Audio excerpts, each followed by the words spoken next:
All right, good evening, everybody. Welcome to the Anacortes City Council meeting of December 9th, 2024. I'd like to call the meeting to order. Mr. Hoagland, would you take the roll, please? Mr. Fantini? Here. Mr. Young? Here. Mr. Walters? Here. Ms. Cleland McGrath? Here. Ms. Moulton? Here. Mr. McDougall? Here. Ms. Hubick? Mayor Miller? Ms. Moulton. I move to excuse Ms. Hubick from tonight's meeting. Second. A motion by Ms.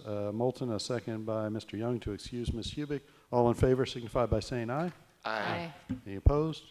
Okay, motion carries. Would you please join me in the Pledge of Allegiance?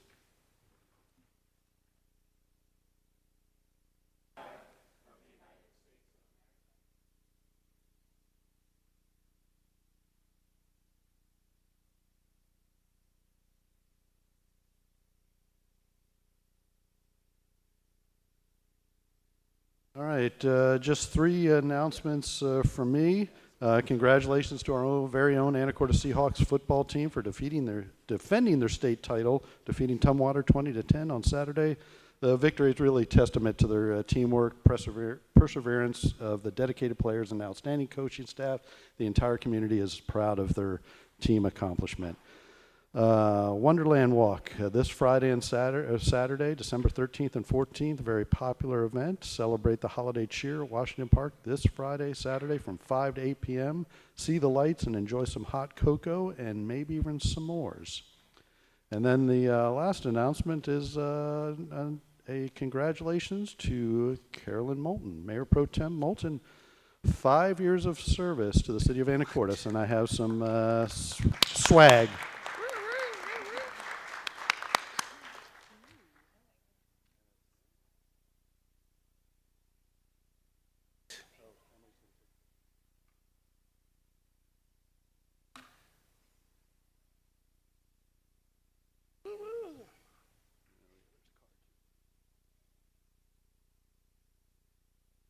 Right, 3A, another fun thing to do, police officers swearing in.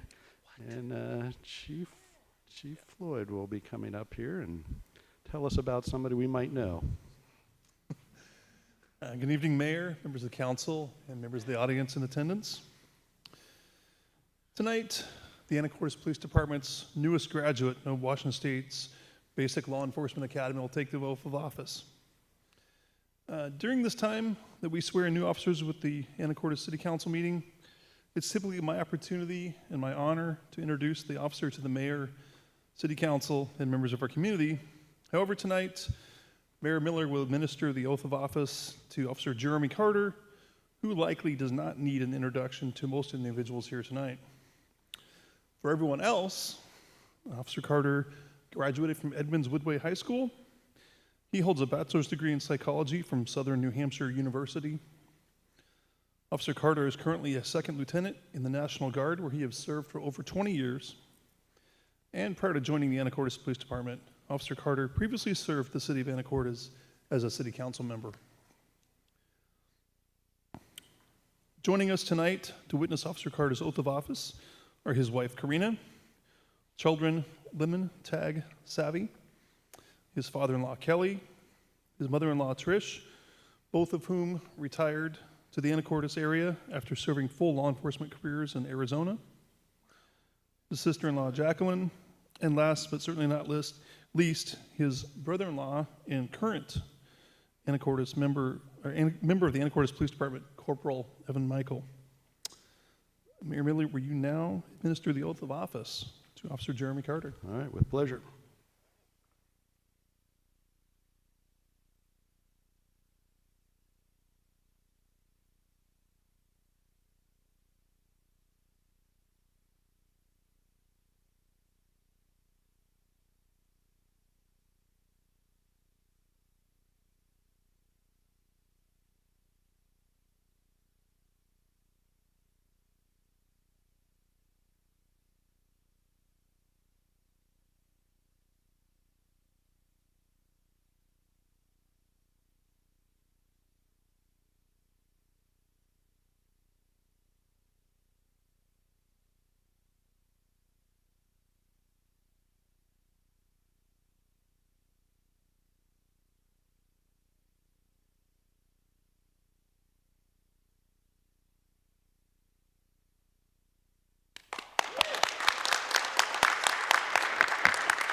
Tase us.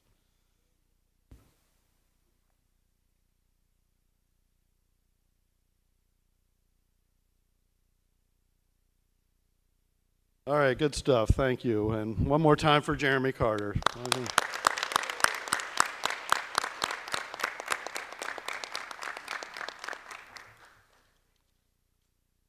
All right, we're moving on to our committee reports. First up is Housing Affordability and Community Services Committee report.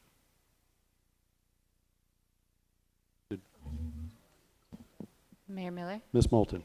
Thank you. The HACS committee met last Wednesday, council members Cleland, McGrath, Walters, and I with staff, and we had a guest. It was Nina LeBaron, who is an architect representing or working with a property owner who would like to build housing, 8 units in the commercial district. And she had appeared at council a couple of weeks ago to talk about the sewer hookup fees based on number of bedrooms, which basically led to a conversation among us to look at other jurisdictions. It's often not done by number of bedrooms. It's done by number of units. But anyway, we agreed that in our housing emergency, it's really important to get these units built and to look at different ways and what makes the most sense for the city, and also for people to actually create housing that we so desperately need. So that conversation will be ongoing.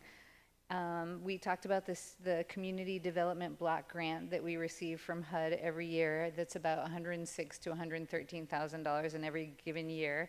And this go around, it's done a lot of good things. It's helped the Salvation Army get new floors and shelving.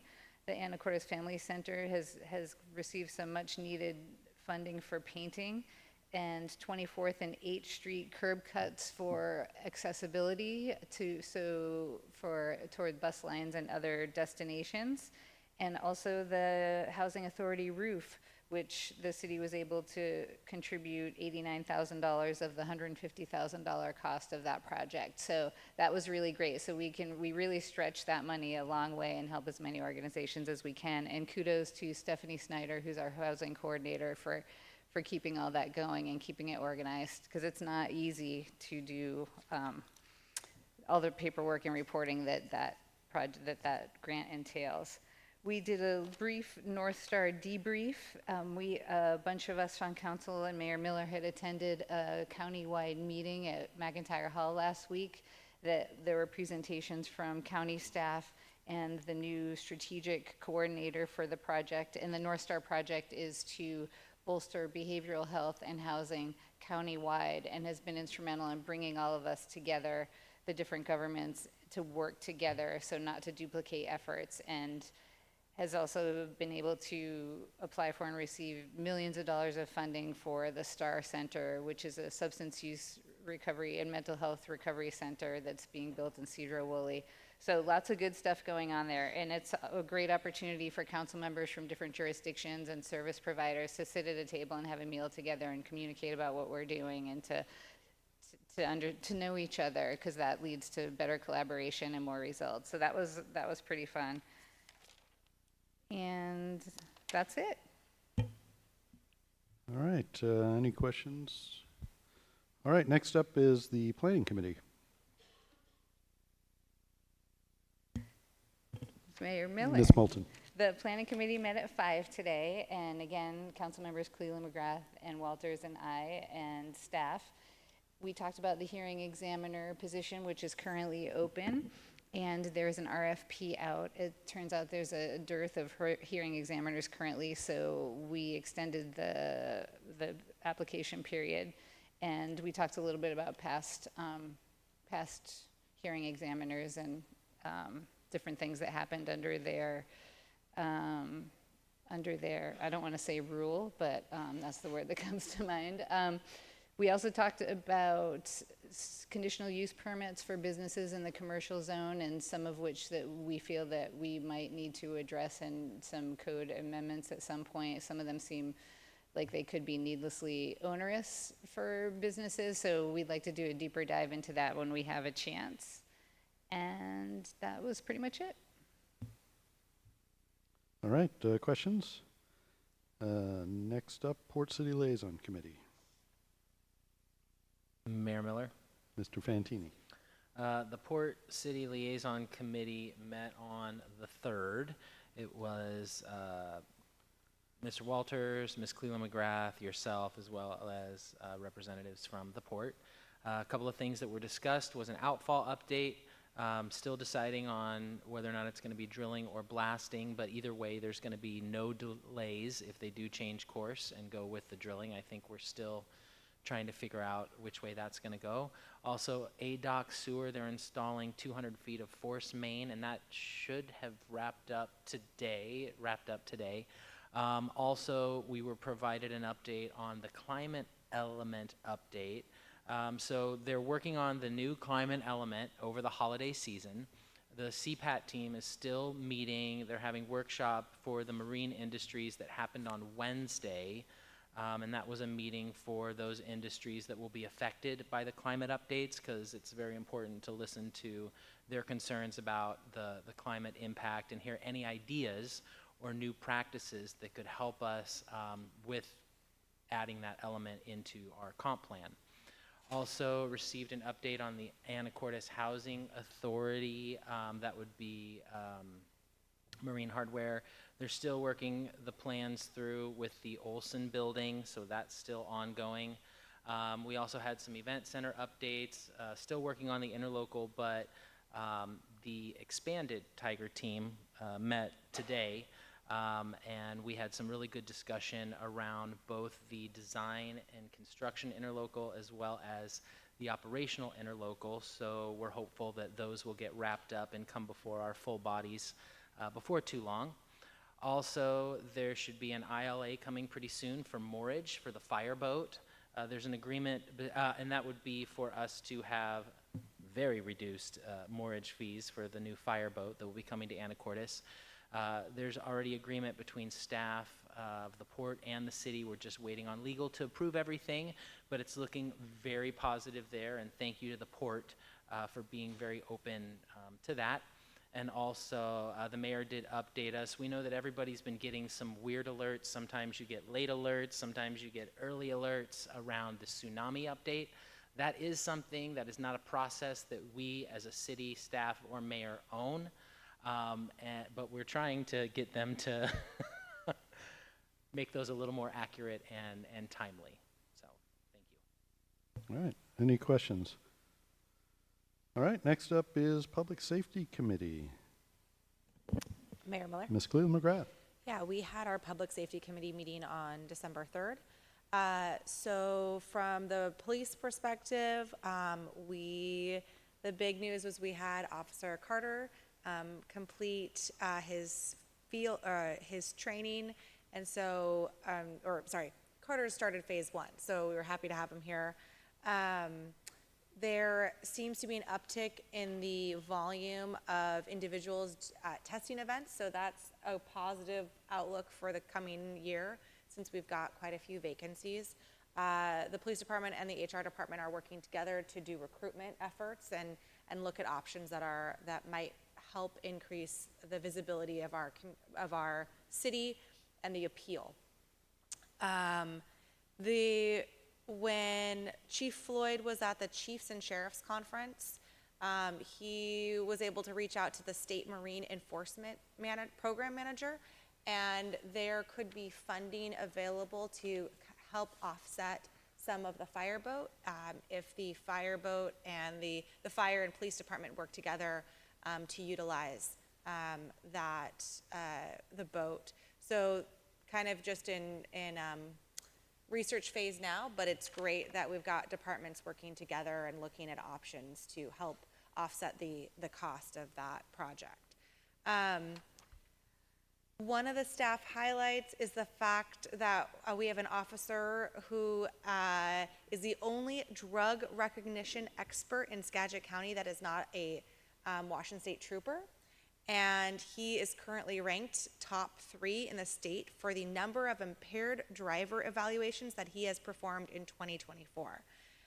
So that's just a really wonderful resource that we have. This officer decided to kind of specialize in the skill set and build those skills, and it's just a great resource to have.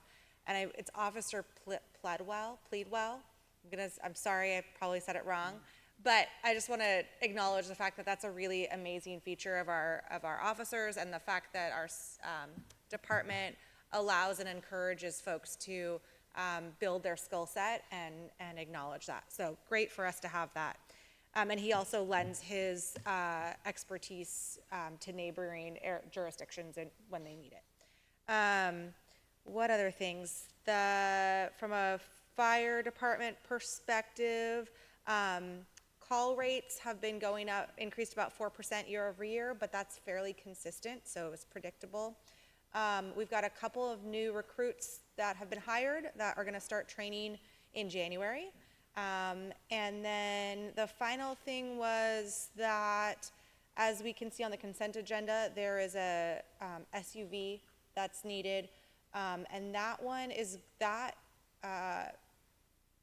piece of equipment is going to be covered by 50% impact fees and 50% EMS levy fund. So just I didn't see that listed there on the consent agenda, but I think that's important to do, and it's allowing if you read it, to have a battalion chief actually have a designated vehicle, which allows that person to continue to do work and go out when needed, but not be tied to an actual larger piece of equipment, which limits their ability to get other things done.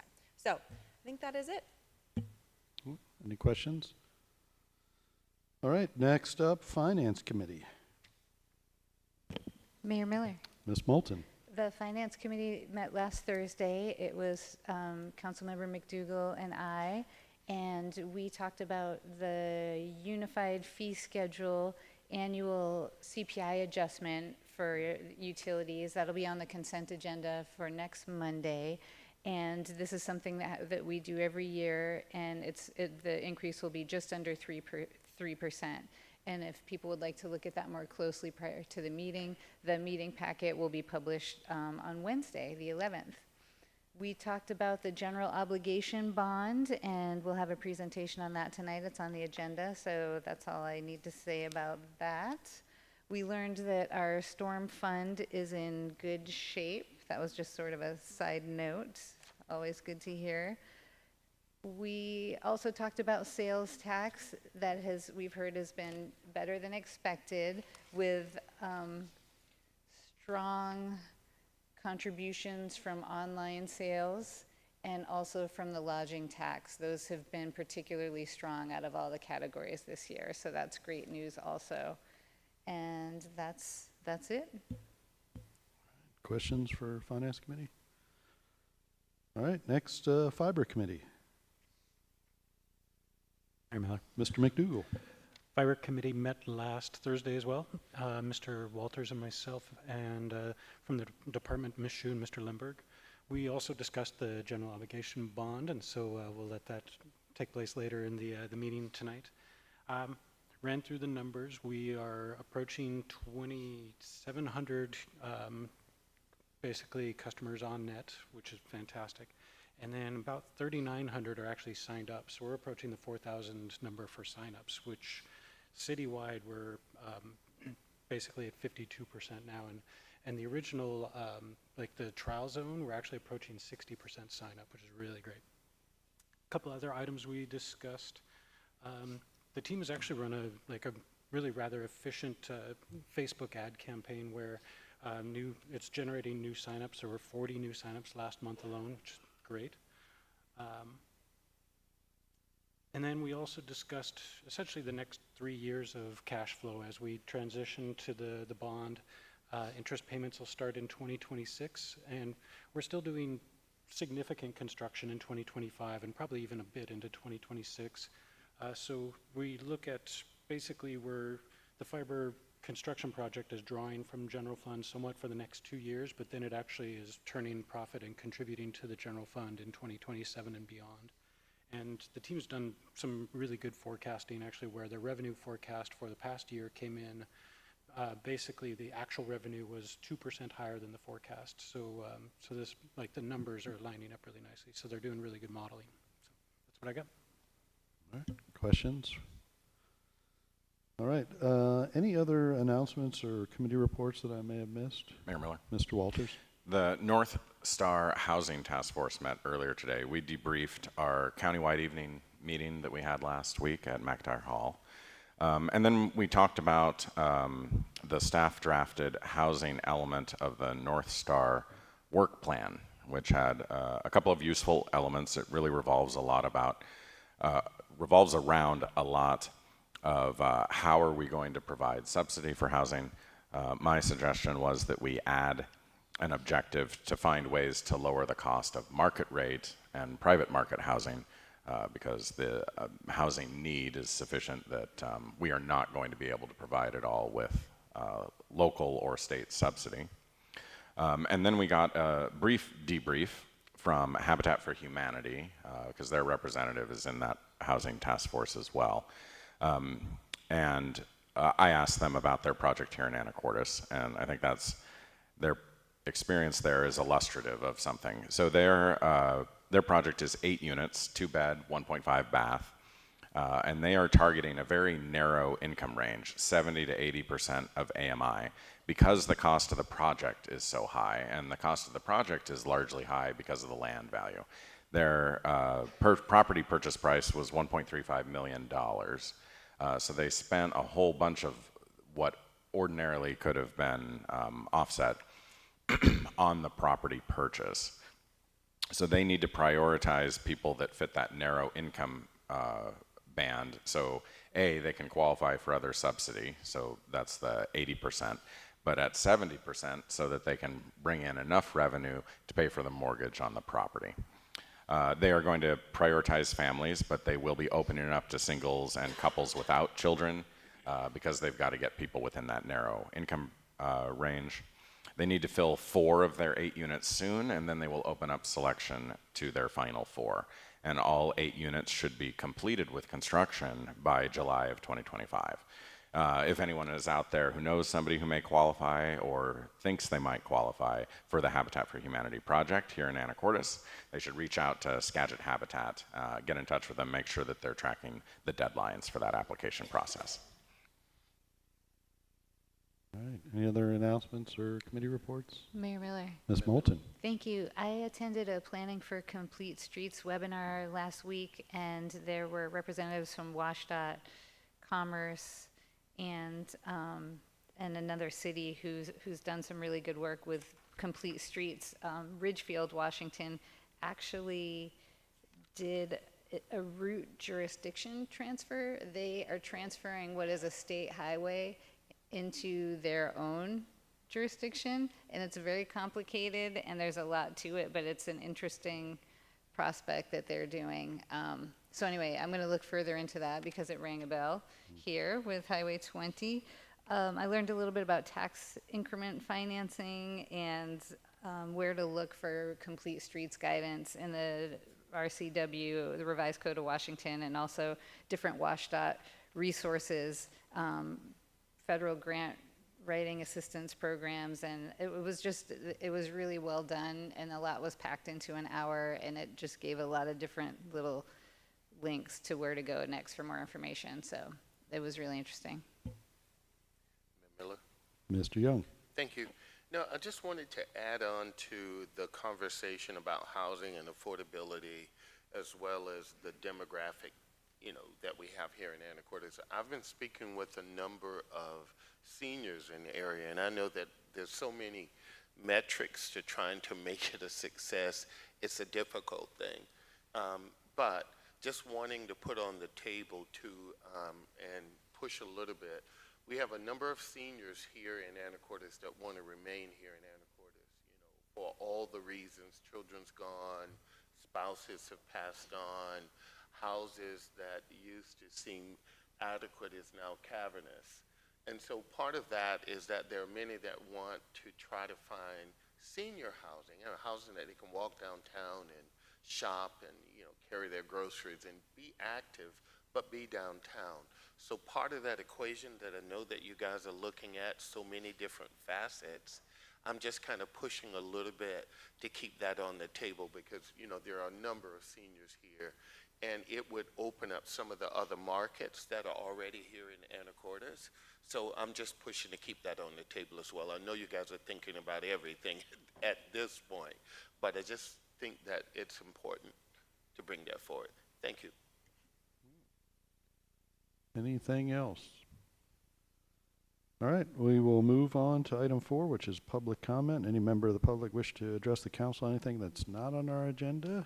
This is your time. I didn't have anybody signed up. I don't have anybody online with raised hands. Looking for hands. Okay, we will move on to our consent agenda, item 5. This is 5A, B, C, and D. Council. Miller? Mr. Young. Short of any objections, I move that we approve the consent agenda items A, B, C, and D. Second. Okay, motion by Mr. Young, a second by Mr. McDougall to approve the consent agenda. All in favor signify by saying aye. Aye. Any opposed? Motion carries. Thanks. We are on to item 6, other business. This is a municipal service agreement between the city and the Samish Indian Nation. This is a discussion item with possible action. Ms. Swetnam will present, and welcome Chairman Wooten.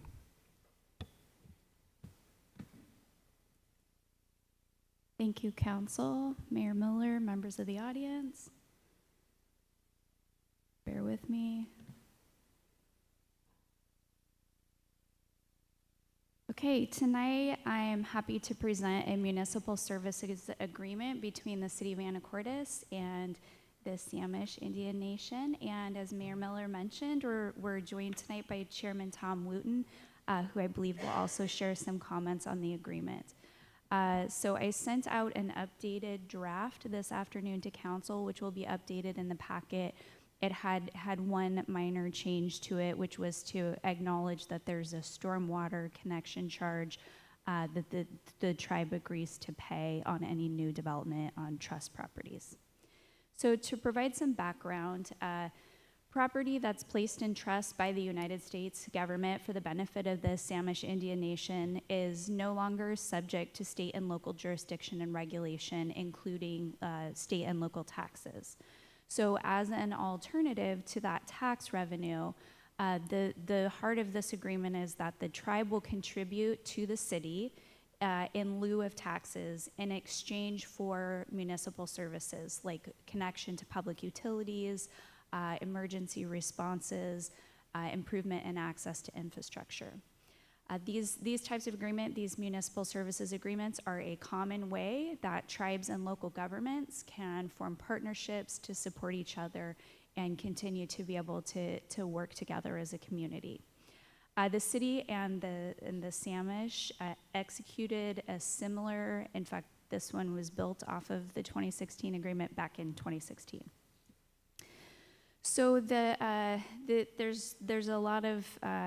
a lot of sections in this agreement, but to sum it up, there are several different contributions that the tribe proposes to make to the city. One is a payment to replace property tax revenue for those properties that are placed in trust, and that is a percentage of the fair market value of those properties, and that percentage is 0.00194.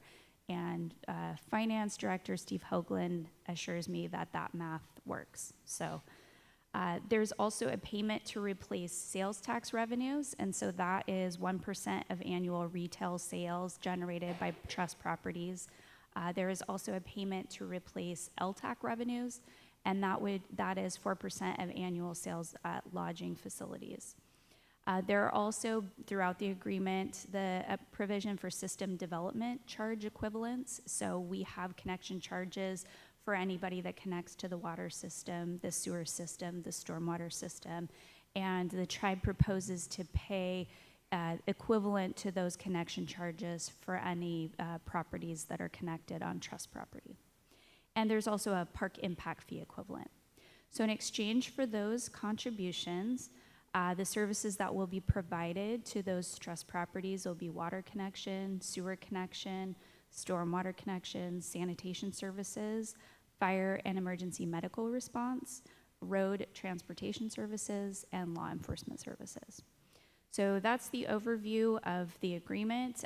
There were some proposed changes from some of council that were presented to the tribe's attorney, and we worked through the majority of those changes. There were two that were not accepted by the tribe. One was a city right to review and either approve or deny the addition of any new trust properties to this agreement.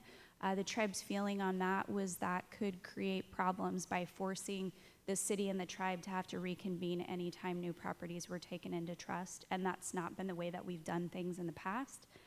The other requested change was that there be some limits on the types of sign that could be constructed at a proposed casino property.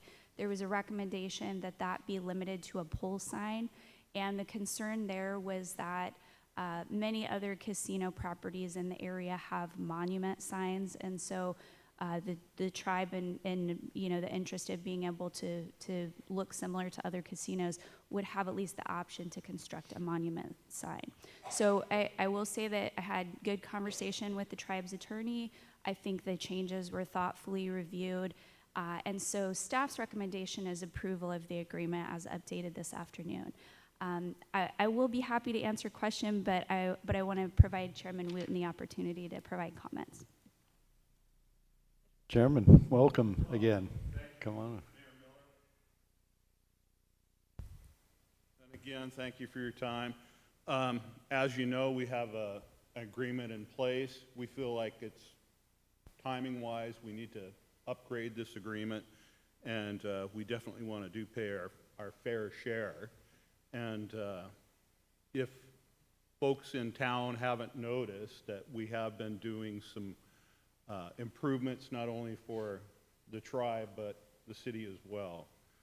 We've got an early learning center that's going to open up soon next year, and I'm happy to say that our elders housing project, Councilman Young, was completed, and we've got 14 Samish elders in those residents. I will say that I do want to work with the city on transportation, because that's a big thing for us too. You mentioned how people need to get downtown and to the doctor's appointments and those kind of things, and I think we can work together to improve that.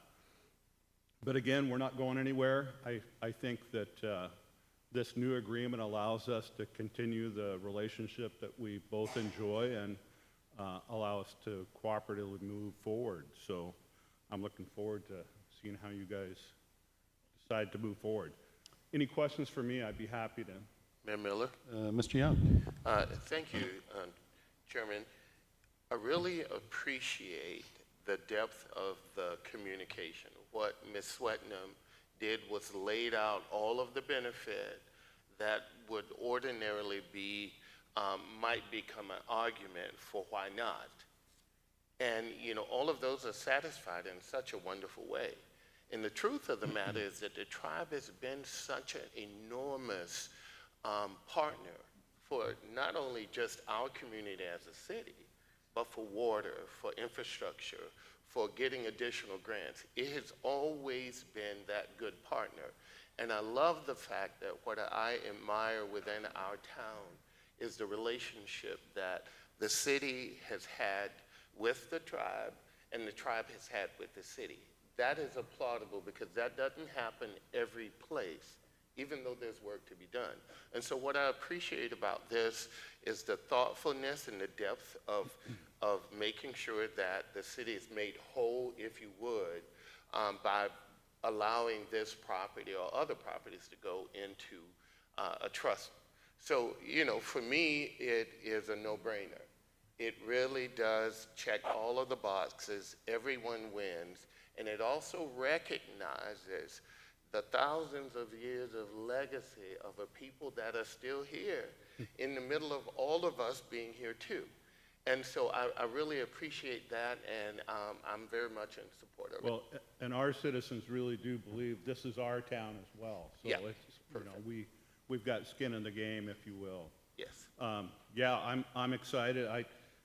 You know, we have the existing agreement. That was, I think, 2016 is what was on there. And, you know, everything costs more now. We need to upgrade this. So that's why we entered into this agreement. And Thank you. want to be fair. Thanks. Any other questions? Mayor Miller? Mr. Walters? Yeah, questions is on the screen there. I thought you were gonna end in a question. That was almost a question. You have to look at it a certain way.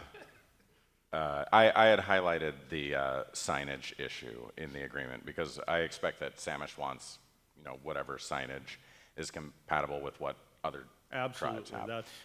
That's The language in here specifies a monument sign. A monument sign sits on the ground, and so I'm concerned that your council may not have understood what we were talking about. I think that we have a good understanding of what we're talking about. Yeah, our attorneys reviewed this. Again, we feel like that's an important part of our sovereignty to have the rights to say what development happens on our property, the trust property. So, yeah, we do understand that. And this provision functions as a constraint on what signage you would be allowed to have, because otherwise you'd be allowed to have any signage because Right. it's federal trust land, or at least it will be under this provision. Correct. So I'm still a little perplexed by that, because a monument sign that's 50 feet in height would be odd.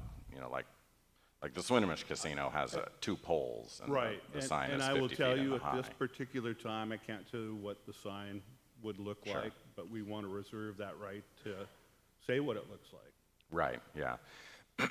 Which is why I think it would make sense to just strike the adjective and just say you get the sign, you know, and not have any constraints in terms of monument, pole, pylon, or those other Well, constraints. and again, I would just like to move this forwards, but we feel like the agreement's where it's at, where it needs to be, and I certainly appreciate your clarification on what that is, because I'm definitely not an engineer or designer or anything. I don't even think I get a say, the final say in what it might look like. So, yeah. Yeah. As a general matter, the agreement is, I think, really very generous to the city. Samish has always been a good partner. Anybody that says otherwise really hasn't been paying attention. But, you know, it basically treats, it is Samish voluntarily being willing to contribute just like any other property when Samish really won't have to as properties go into trust. Correct. And we feel, again, we feel like we're part of this community and we need to pay like everybody else. Keep in mind that not every parcel that the tribe owns is going to be placed in trust, right? So we're still going to pay those other fees on those properties. Yeah. Yeah. So, but no, we're here to stay and we want to be a part of this. I don't know if folks know this or not, but I sit on the Skagit County Organization of Governments as well, and I feel the same way about that. We're a part of the larger, broader community as well, and we need to pay attention and try to make things better for everybody. Other questions? All right, well, thank you for your time and your consideration on this important matter. Thank you so much. Again, I remember in 2016 thinking the same thing when we voted on to approve this the first time. What a great relationship that we have. with Samish. So thank you. All right, Council, over to you all for what you want to do for next steps. Mayor Miller. Mr. Walters. Well, I think that this version of the agreement from 10 years hence, I think cleans up a lot of the provisions that weren't cleaned up 10 years ago, and also updates the provision for provision of services to properties that are now in trust, because there weren't any properties in trust within the city limits at that time. So it's an important agreement simply that way. I do expect we'll be back here amending the signage provision in the future. But that's fine too, because we can, figure it out when Samish does know precisely what they want. I expect that we'll be easily persuaded to, do whatever that makes sense and that's for the casino property. That's not for others, So I think the agreement is in a much better form than it was 10 years ago, and I'm supportive of moving it forward. Mayor Miller?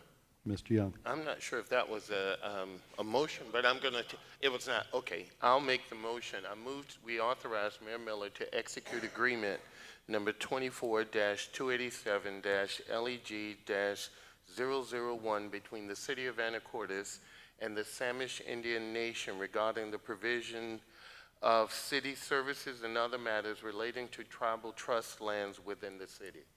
Second.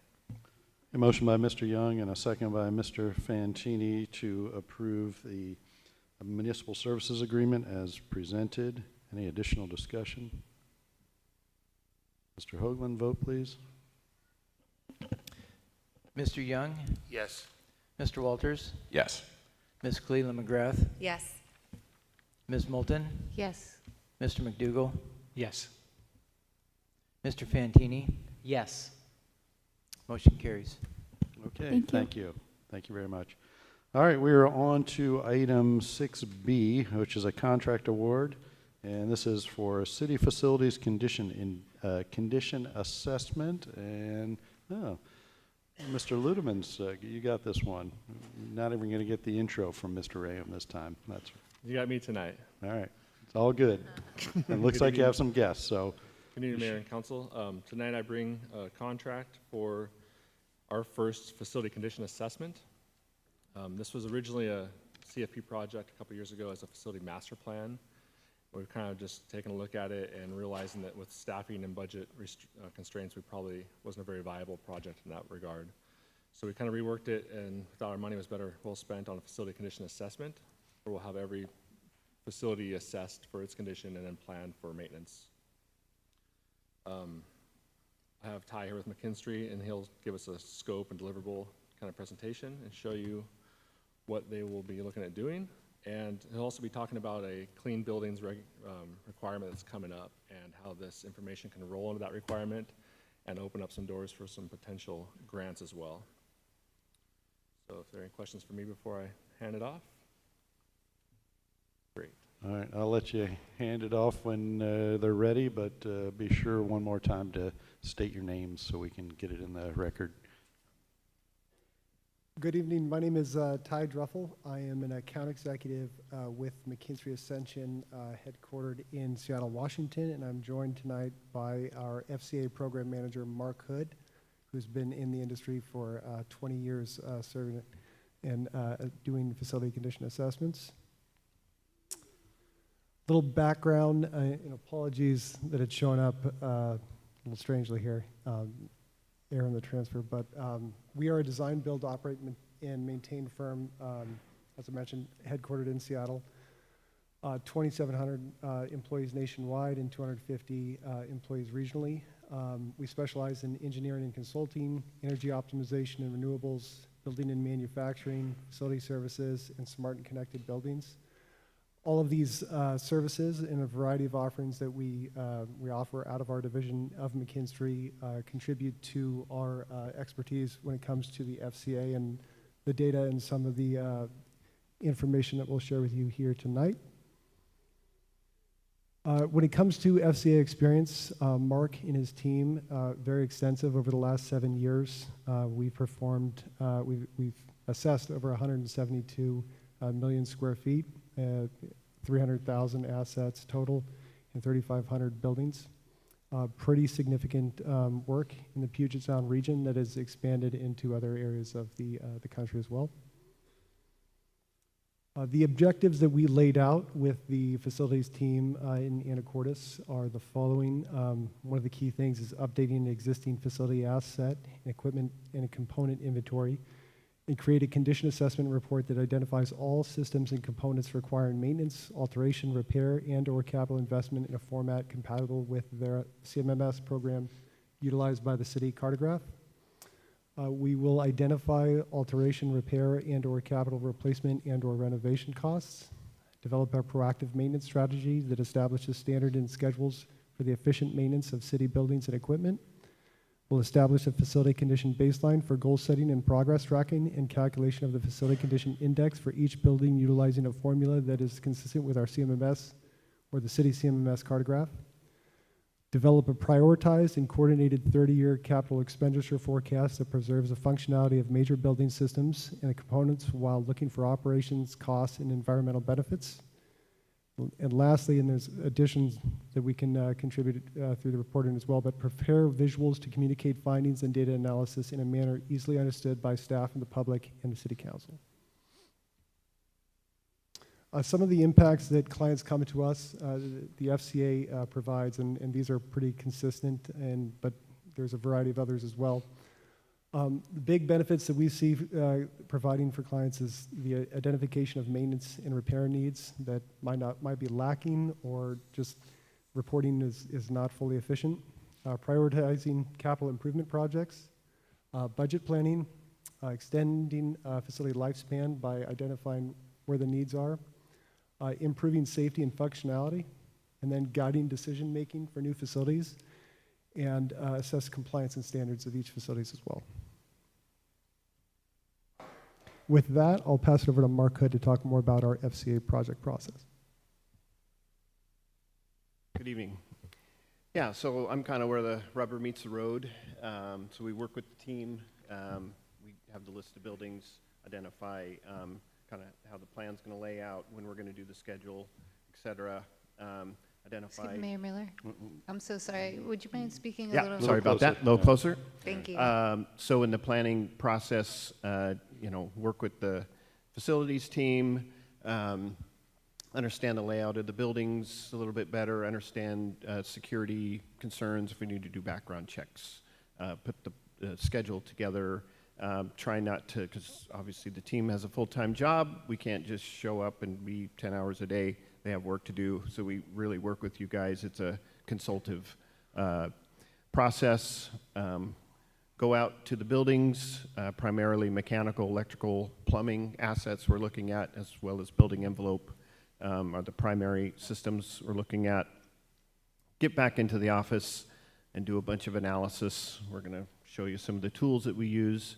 Put together scoring criteria, working with the team. There's various scoring criteria because you're going to be getting a lot of data, and it's just, it's a big Excel spreadsheet. How do you make sense of it? We try to make it really simple for you so you can run various scenarios. And then write summary reports by building, and then an executive summary. So this is pretty specific to this project. You have quantitative assessment components and qualitative. So the quantitative are the actual counts, make, model, serial number, and this is by asset, so we go all the way down to water heaters, fractional circulation pumps, etc. And the way why we do that is you're building a foundation so that in the future you can make decisions based on data and not by, well, the building's 25 years old, $1.2 million. Well, we say it's not $1.2 million. Your boiler got replaced 3 years ago. The maintenance team is keeping equipment running because we're a design, build, maintain company. We understand the life of equipment, what it costs to replace it, how to maintain it, etc. And then qualitative. So what's the condition? Condition from 1 to 5. 1 is new or like new. 5, the asset has failed or is likely to fail. Energy conservation, things that are kind of the more soft sciences. One that we talk about with the municipalities is constituent impacts, assets like the cooling system for the city council chambers.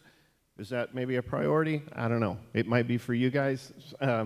Unfortunately, the maintenance shop and the bus barns or whatever, sometimes those don't get the priorities.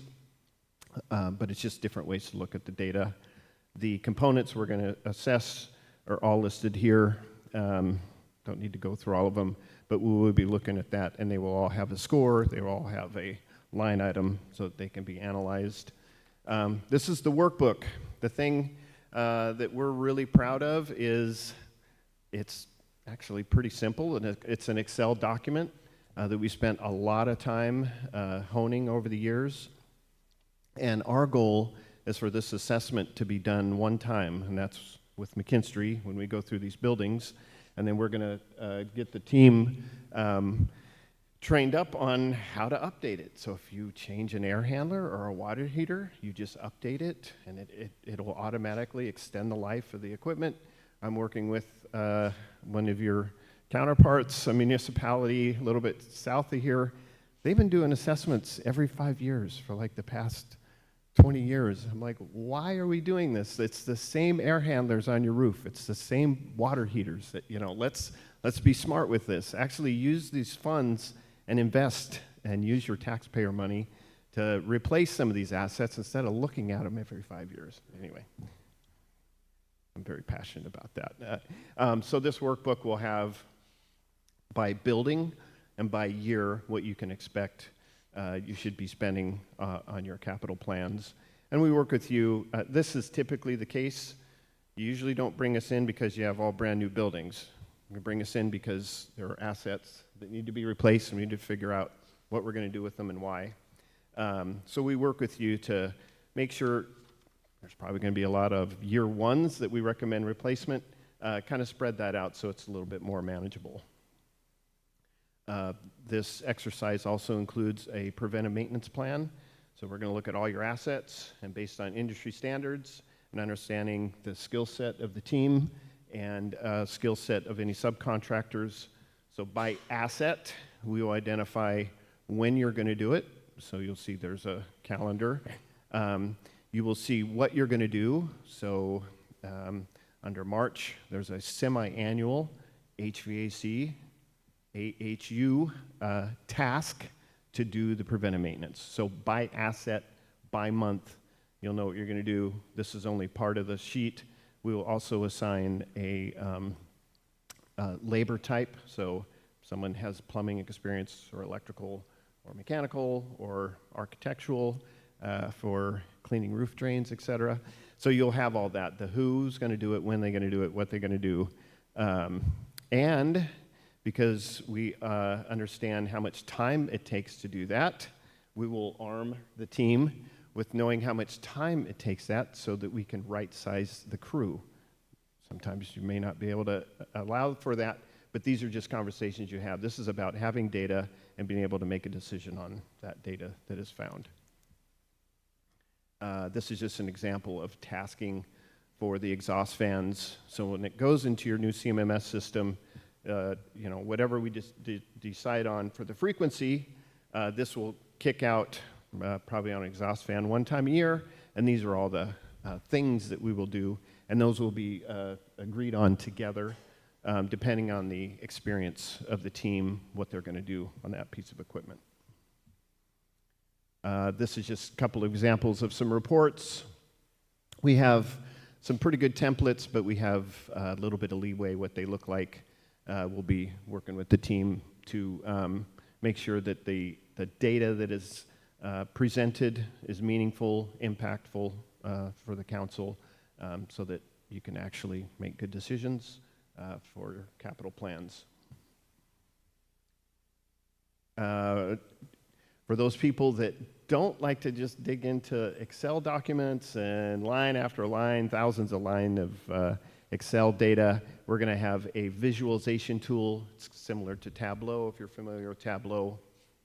Essentially, it takes all of the data and based on the prioritization that we work on together, anything on the left in red, you need to worry about anything on the right and green, you don't need to worry about.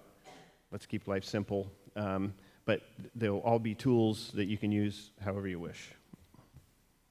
And this is an example. So everything to the left, these are individual. Yeah, I can't even read that right now, but just a really great tool, especially by the time we do the data, look at some different scenarios. We can actually sit up here and run some various scenarios for you guys, and you can see what's important, what you should consider replacing based on its importance. And I think that was it. Anything else you had to share? Okay, I think we had one more thing to add. In the scope of work as well is reference to the House Bill 1257 Clean Buildings Compliance portion. One thing we try to do with the asset data, and whenever we do a facility condition assessment of this magnitude, is try to look at ways that it can be used outside of what the scope might be, right? And one of the requirements of House Bill 1257 that we're looking at for the facility list here, City of Anacortes has a couple buildings that are considered Tier 2 in that 20,000 square feet to 50,000 square foot range. The requirement of those facilities to report to the Department of Commerce is, I believe, scheduled for 2027, June of 2027, in which Commerce is requiring benchmarking, energy benchmarking activities being done, and then also an energy management plan and an operations and maintenance plan. The work here from these assets in the engineered maintenance plan have a lot of consistencies and efficiencies when it comes to developing both those plans. There's also grant funding out through the Association of Washington Cities and the Department of Commerce coming. Department of Commerce comes in June of next year. Association of Washington Cities has grant funding out right now for those scope activities too. So one of the conversations we have is an additive is developing those two plans in conjunction with this work and assisting the city in pursuit of grant funding to cover those scopes of work as well. So. All right, I'm sure council's going to have some questions because this is something a long time coming. This will replace what we used before, which was the TLAR method of that looks about right for capital planning. So I know every budget cycle council is, how did you come up with this $50,000 number for this building? So, all right, council, let them have it. Mayor Miller. Mr. Fantini. Couple of questions. One, we definitely are not one of those cities that have done this every 5 years. Actually, I see that this is the first time that we've ever done Great. So very well timed and very needed. When I was reviewing the agreement, a couple of things. So the facilities capital assessment seems to rely a lot on visual inspection. So are there any circumstances where like more in-depth assessments will be needed, such as like non-destructive testing? What would trigger those types of? Yeah, the experience that the field techs have, they've either worked in data centers or, we've done millions of square feet of assessing, and this really isn't about an operational. We certainly can. We have the capability. There's a cost associated. So we find, typically you can walk by a pump, you can see it's operating, but if it's squealing or if you hear some ticking, might be, we would make a note, like at the end of the day, and maybe we weren't together, we might mention, hey, you might want to have this looked at, or if you see an air handler, rattling around. We actually can cover quite a bit with that visual inspection to be impactful. Sometimes, and we aren't opening anything up, but if something is open, we're happy to look inside, and we can kind of see the components of the compressors and the coils, different things, but shouldn't hamper too much. And this is a capital plan, not an overall operational plan. Okay. And then also, so currently we have task 5 in there, which is the one that you're talking about the benchmarking and development of an energy management, which sounds like, thank you for the clarification of why that's a good idea, with state Congress going to be requiring that on a few of our buildings. Is that something that, like, do we just need to say we don't want it to be optional? Because to me it feels like something that we should definitely be doing. Yeah, our plan is to have tools provided for you so that whether you use us or not, you'll have everything in place. So you'll have the maintenance plan in place, which you need to have, and it needs to be documented for a full year, correct? It'll be a springboard. So so when I see it as optional in there, it's optional what we do with it, but we're still going to be receiving the plan. Is that how I read that? Originally, it was intended as a optional, like, pending grant. I think we would be supporting and getting the grant funding, sending that stuff out. Now, if you are thinking, hey, let's do this without the grant funding, then happy to incorporate that in. But I think the way we wrote the contract was that it was optional and pending grant funding award. But again, open to alterations and changes on that. Okay. And then my last question, and this might be a question more for our Public Works Director, it is when I was reviewing and one of our constituents actually brought this up to me, when looking at all of the locations that are set for assessment, I know that we just redid the arch in Anacortes, and while I'm sure that we did an assessment on that and there's information, this is for long-term planning. So is that something that we should include in this for the welcome arch? The what? The welcome arch across Yes. commercial. Okay. Yeah. I believe it's limited to buildings, but there are rather small buildings. Did we include the arch in the? I don't know if that needs to be included or it has to be a facility. Yeah, I mean, it really needs a roof, basically. I mean, you could have a very small roof, but to have it be a building with Okay. systems in it for these guys to check out, then yes, it does have electrical in that building, or sorry, the arch, but I would say it's probably not really a facility. Okay. Thank you. Yeah. Mayor Miller? Ms. Moulton? Thank you. Thanks for the presentation. I think this is going to be very helpful moving forward. And I want to say that I appreciate in the scope of work that the project team ideally would include a company office within the state of Washington with similar work experience and local knowledge of cost rates in our area. So shout out to staff for including that. And I'm glad you guys are from Seattle mainly. I just have a quick question about it's about stakeholders. One of the deliverables is a stakeholder meeting. I'm curious who those are, and if that also includes a follow-up presentation to council and the public. Yeah, you would be the stakeholders, the facilities team stakeholders. We're pretty flexible. Yeah, we're happy to come up here and present.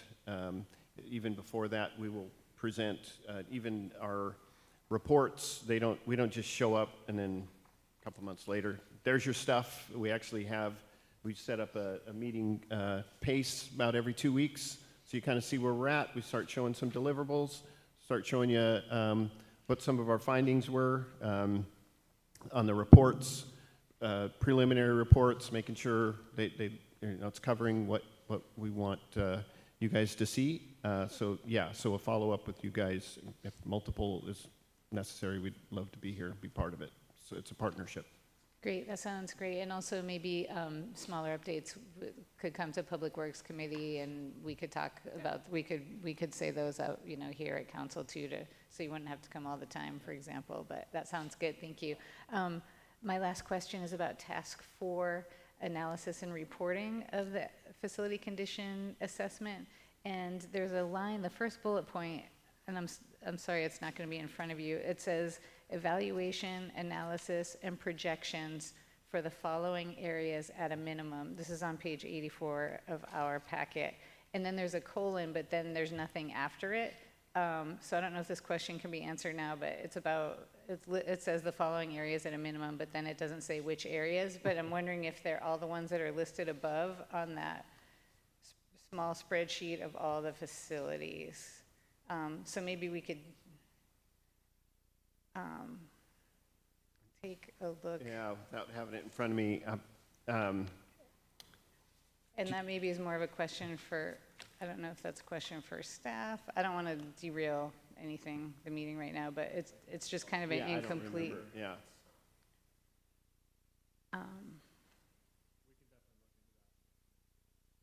Yeah. Okay, cool. It would just be nice to have that filled in. Okay, thanks. Mayor Miller. Mr. Walters. Looking at task 4 there, it seems to me like maybe you just lost some formatting. Maybe some of the bullets and indents got screwed up. Thank you for the presentation. I worked with McKinstry quite a bit at Skagit County, doing some energy savings performance contracting and some retrofit work, including of the then current county jail. And McKinstry was always very professional and highly skilled and provided a lot of expertise. It was very useful to have McKinstry on board for that project. I appreciate staff bringing this forward because this is the type of thing that we've really been asking for a number of years now, especially as it will inform our capital facilities plan. Of the several deliverables that you've shown here on these slides, I appreciate that a lot of that information will apparently go into Cartograph, but Cartograph isn't accessible to us. I mean, it's probably the right place for a lot of this data for staff to be able to use it, but it's not accessible to us. So what deliverables might we be able to read? And how many of these deliverables really are produced in some kind of council accessible format? Yeah, so the deliverable for the Cartograph, which is the computerized maintenance management system, generates from this document, which is the workbook. This workbook has a lot of information because we're trying to solve two problems. One problem is capital planning. The other problem is how do you get all this information into Cartograph so you can do something with it. So we take the information that Cartograph requires and put it into their format, and then you guys will enter it into Cartograph. And usually that's just you push a button, it's a simple download. So a deliverable for the CMMS will be in the format that Cartograph requires. We will put it into that format, and it will be based off of this workbook that you guys will also own. Oh, okay. So this basically an Excel file could be consumed by council. And then you also had some reports. I mean, we may not be very excited about consuming a workbook that looks like that, but you also had some reports. It's very dry, yeah. That you had on screen there. Yeah, and some of those I think are sort of more our speed. However, they say things like the fire alarm panel is beyond its 15-year industry life. It would be useful to know, was it beyond its 15-year industry life in 2019 or yeah, 5 years out of date or 20 years out of date, those kinds of things. And I don't know, what staff envisions bringing forward to council at the end, but it really would be useful if we get much more level of detail than what we currently receive in our capital facilities plan. So what's summaries. great about this workbook, it's not even half of it, so the other half is over here. And it'll have the, do we have it here, the install date? We have an asset approximate install date, and then there's an industry expected life column, and then observed. So the observer will see that fire alarm panel. It was installed in 1972, and it's exceeded its life by, 32 years. So you'll have all of the negative years will be in a column, and sometimes we'll include those in the reports, like if you really want a good punch and see all of the assets that are in negative years, we can include that. But that's the granularity we go to. We don't gloss over anything. There is an observed remaining life on the right here. And you can see right there, industry remaining life, there's a bunch of negatives. Well, you can't plan for a negative year, so a lot of those negatives will go to year one. Or if an asset has been, maybe there is a fire alarm panel and all the guts got updated, we're going to give it an additional 10 years or whatever the case may be. But you'll see that industry life and you'll see the observed life in the workbook. Okay. Good. That, I think, answers a lot of my questions and concerns about that. I also just want to say, again, as feedback to staff, Mr. Fantini's concern about the arch is a good one, regardless of whether or not it's a building.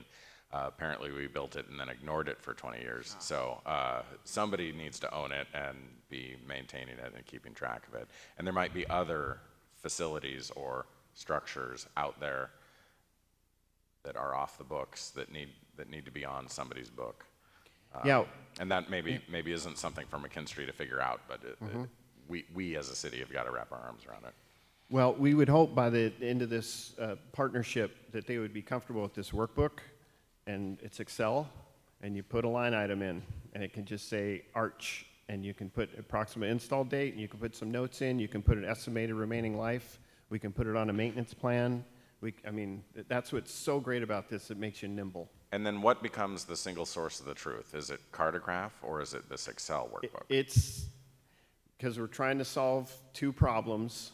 You got to try and have it in one spot, and we recommend the workbook, and then from there you can update Cartograph. There you can update your capital plans. That's a separate report. That's a separate maintenance plan. But always have this as your source of truth, and always have a backup because there's a lot of formulas. Yeah, that makes me a little nervous, given. But we can help Excel, with that. We've but, got some great ideas. We work with a lot of folks to make you guys successful, and I think we can help you. Okay, thank you. Mayor Miller. Mr. Young? Thank you. I really appreciate the presentation and also, the questions by my colleagues up here, always enlightening in many ways too, because I think, honestly, we have one of the best councils I think we've had, and everybody brings a different skill set to the table and a different bent on what is important to them. So collectively, we represent the interests of the city, hopefully very broad.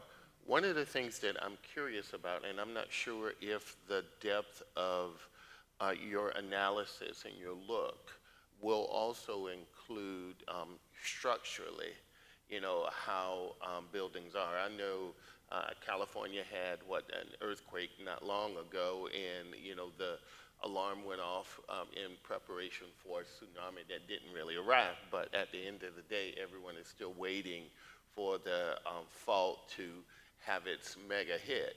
And so the question I have is, I know in the history of our city that we've had a number of assessments of not only this building, but all of our buildings, I do believe. So my question is, does this work that you're going to do, this assessment, include that? And will it sort of have a statement that comes out, that, tell us, look, we really need to begin to look at where we're going to spend some money in the very near future towards shoring up these buildings, whether it's this one or any of the others. For me, that would also be important, simply because I know that I think as a city, my predecessor told me it had been done twice. And so, in doing this assessment now of the buildings and all of the other things, it would seem that that might be something that either you or someone else would be part of that. So I guess what I'm asking is that a part of this? A full structural inspection by a certified structural engineer, it is not. That is certainly an option. We did not include that in this particular one. The great news is, if you do have some reports and some information that can be added to the workbook, we are going to be looking at foundations, parking lots. We're going to be just visually looking for any, significant cracks, and, we're looking at walls and ceilings, and we'll make note, but we're not certifying. Yeah, I saw that actually a little bit earlier. You didn't have to point it out, yes. And you can go outside and see the big crack. So those items will be noted, but this particular scope, and it just comes down to cost. I mean, we've partnered multiple times with structural engineers, and there's certainly time if we want to talk about that and have that as a component for some of these main buildings. You have a lot of buildings that probably don't need it for everyone, but absolutely, that would be, okay. Yeah, go ahead. We did put in the scope kind of a high-level overview for seismic retrofit. If they should see buildings they recommend we move forward and do something like that in the future, that will be noted in there as well. No, I guess the reason I asked that question, I know we've got a lot, and again, just making that assessment. So in your work, you're going to be doing a visual approach, and if you see something, that's part of it. But if the city had additional documents or data that could be included in this, and then based upon that, you render some type of assessment. Yeah, Is if you that- have data that can be entered, and we can talk about how that gets entered, if it's just a note in a report, or if you have some pricing associated and some sort of scoring criteria, it can be put into the Right. workbook. But yeah, all through that we work together to figure that out. No, I totally understand exactly what you're saying, and I get it. And I know it's a Okay. bigger overview, and it's, you know, if you're going to be looking at fans, you're going to be looking at all of that. I just thought it important to the city to continue to have this discussion about, you know, the structure that we've been having for quite a while and keeping it in the forefront of our thoughts as we make plans for the city and what it can afford to work on. But you know, I just felt like that's part of what we need to, and so that may be included in it. Doing an actual in-depth study is not. Well, no, just the line. I guess, you know, the thing I'm pushing for is that we've done this study 3 different times, if I'm correct, at least twice, and in each of those times we've had discussions about you know, seismic retrofit for this building in particular. But, you know, some of the other buildings may not be, you know, that's not something we want to work on. Yeah. And so my predecessor, Erica, mentioned it to me, and she's told me that it had been, we had had a couple of other studies done, So I but know we we had haven't a moved study on forward. this So I building just want that's- it in our thoughts as a council, and if that's part of it, however we need to do I that. think the study I remember in this building was at least 15 years ago. Right. And then I think it comes down to cost after that of what we want Right. to budget to move forward with. So Yeah. at this point, we just had them kind of write in there that they'll take a look, and if they see a building that they think, yeah, this building probably should have a study done Yeah. and move forward with that, they'll note that so we know we can come back to you and see if that's something we want to move forward No, with. I in the future. appreciate the work that you do. I really do. Thank you, sir. And, but, you know, I guess my goal as a council member was to keep that in the forefront of all of us as council as we make plans for the future. And I think that given what's happening along the coastline, you know, I want to make sure we're ready. All right, thank you. All right, any other questions? Mayor Miller. Ms. Khalil McGrath. Thank you. So just for clarification, this workbook looks awesome. Sounds really amazing and something that are long overdue for. Will you essentially be doing kind of a visual inspection like you would do an inspection report when purchasing a property? Are you going to have kind of, so some of these more major large buildings, I'm assuming like this one, you're going to kind of call out and say further study is going to be needed for something like the ceiling over here or seismic activity, and give some type of direction? Yeah, it's essentially a snapshot Yeah. of, and we use the word deficiencies, and we identify all the deficiencies in your building, and we're going to take some nice pictures, and we're going to zoom right in on those deficiencies, so you can't miss them. Yeah, it is. It's not glorified, but Yeah. it's a home inspection for your commercial building. But that will be a nice document to have for some of our larger buildings. Probably not necessary for everything, all of our assets, but some of these larger buildings would be helpful. And can you speak a little bit about how I'm excited to see the purchase when we've acquired the asset, what the expected kind of industry life is versus what your assessment is at the time. Will you go into any kind of planning of where's that fine line of continuing to maintain versus moving on? We really try to stay true to your foundation. What do you have? How old is it? What should you do with it? Maybe not so much what should you do with it, why you should do something about it. And then once you identify the building and the asset, we can help guide you, but it's like, are you going towards electrification? Do you not care about that? Which also, decarbonization, just depends who you're talking to. Is everybody going solar here? You know, I mean, there's just so many avenues along the way. You know, we talk with the team, and if there's maybe some direction that you guys might be leaning towards, or maybe a note that should be considered. But this really is not about recommending any projects. It is about putting together a list of your assets, understanding how old they are, how well they've been maintained, how you should maintain them to extend the life of the equipment, and get it into that CMMS. So we're juggling a lot, and to add projects, you know. And I guess what I'm trying to get at is it would be helpful.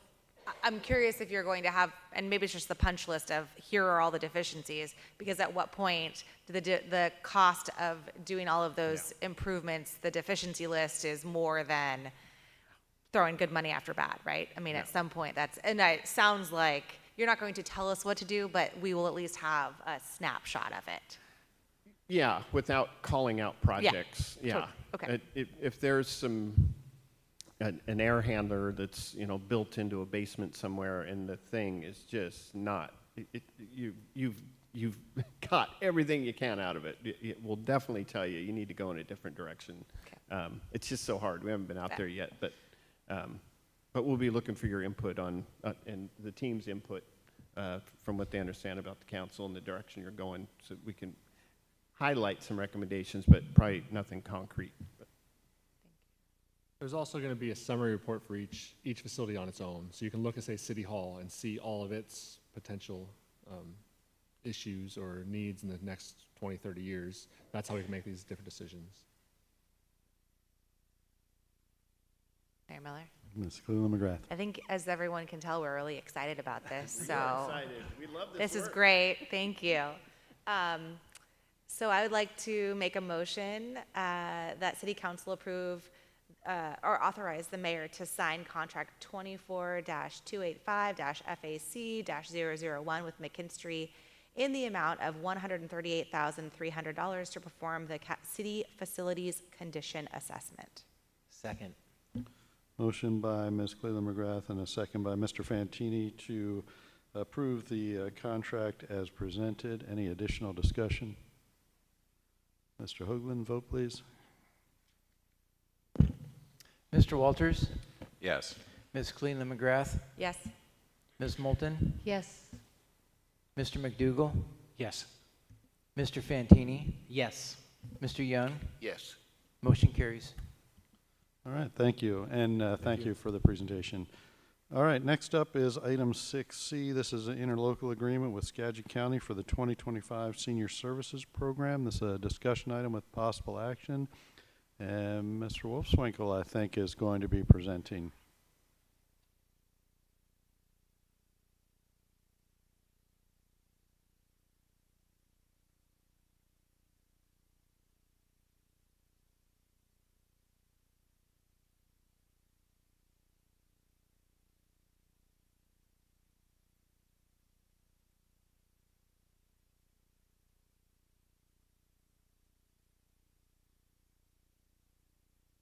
Good evening, Mayor, Council, and members of the public. Those that are left. When there were 40 people in the room, I thought, man, people are excited about the ILA. This is awesome. But nonetheless, I'm excited about it. So I'm going to provide a little bit of context for the work that we're doing at the Senior Center in regards to the Senior Services contract, which essentially is the city pays the county for services that support our seniors here in Anacortes, primarily nutrition services. So a little bit of context and a little bit of data about what we have going on, just in brief. So many of us know the center hosts activities and events, special events and so forth here at the city facility. We've been doing that since 1973 and in our building for just about 30 years now. And we serve about 165 to 175 people per day on average this year. That's up about 15% from last year, where we were in the 130 to 140 range. Just a few things that are coming up here or that have recently happened. We had Shelter Bay Chorus from O'Connor here today at this, or not here, but at the center. to provide a concert for about 100 participants. We have a program that we're offering with a library here in just a couple of days, Take a Bite Out of Grandpa. About 30 people signed up for that. Christmas luncheon next week, as well as buddy caroling with Island View Elementary students. Upcoming opportunities in 2025, chat with Mayor Miller. The next one will be on the 22nd of the month, and games, bridge, and exercises. One item that I didn't put on here that I want to mention, just so members of the audience or anyone listening can put on their calendars, is we have a resource fair that we're offering next September.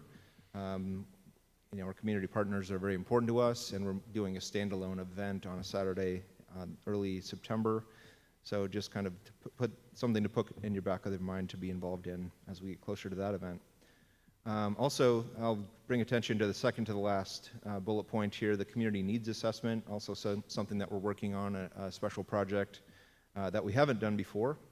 So we've hired, with the help of funding from our foundation, we're funding an assessment to inform our contributions to the city comp plan next year.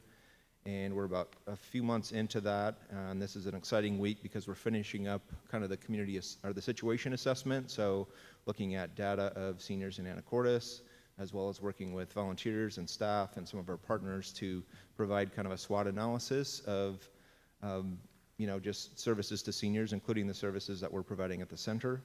They're going to be at the center on Wednesday afternoon to go into the questionnaire kind of community assessment phase of the project. It's about a 3-month project.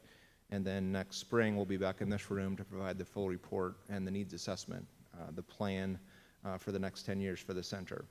And one thing that's pretty exciting about that project is a lot of our community partners are also very excited about that data to find out, because it's unprecedented. We haven't done this level of deep dive into services provided to the seniors in Anacortes before. So very excited about that and how it will inform our programs and improvements moving forward. And then a few new classes that we're excited about, archaeology class that we have scheduled for the month of February, Art and the Brain, a neuroscientist from UW, just knocked on our door a month or so ago and wants to offer a class sometime this spring, wants an excuse to come to our wonderful city from time to time, just as a visitor and get a VRBO and, run a class. So looking forward to that, as well as a Shakespeare class that we have coming up in the spring. So our nutrition program. So back to the ILA here. So what does Skagit County do for us? So picture tells a lot here. It's more than just food, as you can imagine. It's the community. It's generally or quite often part of a special luncheon, which we do 10 of every single year. I just want to point out these 3 individuals right here.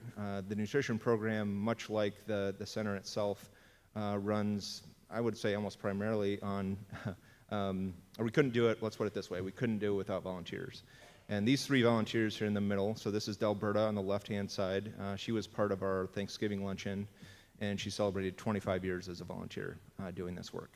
Her friend Verla in the middle, about 28 years doing that work. So this is work that, I don't know, many of us don't even like to do at home, washing dishes and wiping tables and things like that. They've done it between the 2 of them for 50 years. And then Chuck on the right, he's a newbie. He's only been doing it for about 10 to 12 years, so as a Meals on Wheels driver. So amongst the 3 of them, representing just about 70 years of service to Anacortes seniors in our nutrition program. A little bit of data for the stats. I think this is my last slide here. But they serve about 40 to 100 people in person meals every day, 76 per day in September, 54 in October. Numbers were down just a little bit. But as you can see, year over year, just about 13,000 so far just through October. And so we'll exceed what 2023, what that looked like, by probably 10 to 15%. Same with Meals on Wheels. So again, those are the same meals that are offered in person that will be and are delivered to people at home. 75 to 85 of those per day. It's a higher number than any other community in the Skagit County, possibly because we have a higher percentage of seniors in Anacortes. So again, year over year, looking at just about 23,000 just through October, and 24,200 was the total number in 2023. So important work that they're doing, and they're just continuing to get busier. So we're thankful for that. And now I will answer any questions that you have. Questions?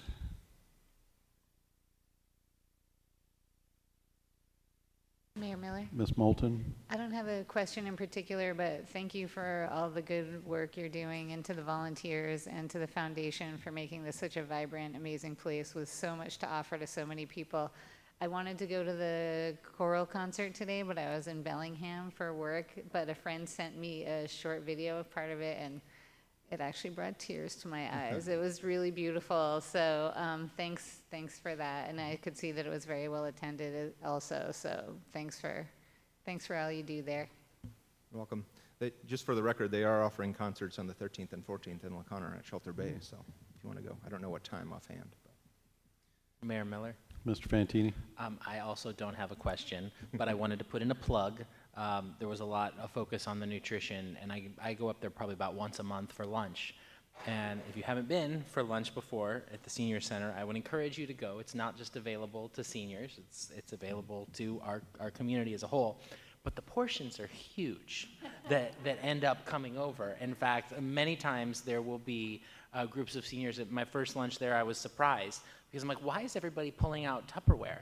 And it's because they'll eat half of it, and I mean, there's so much, and it's good food. So I just wanted to put in a plug.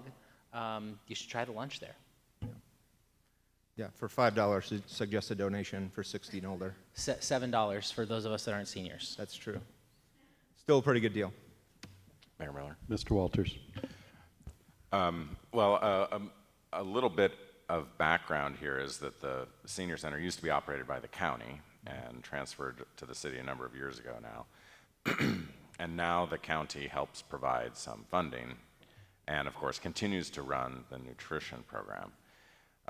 The nutrition program, in my judgment, is really important. I mean, it's really important just for human life, but even more important, especially if you're a senior by it yourself at home.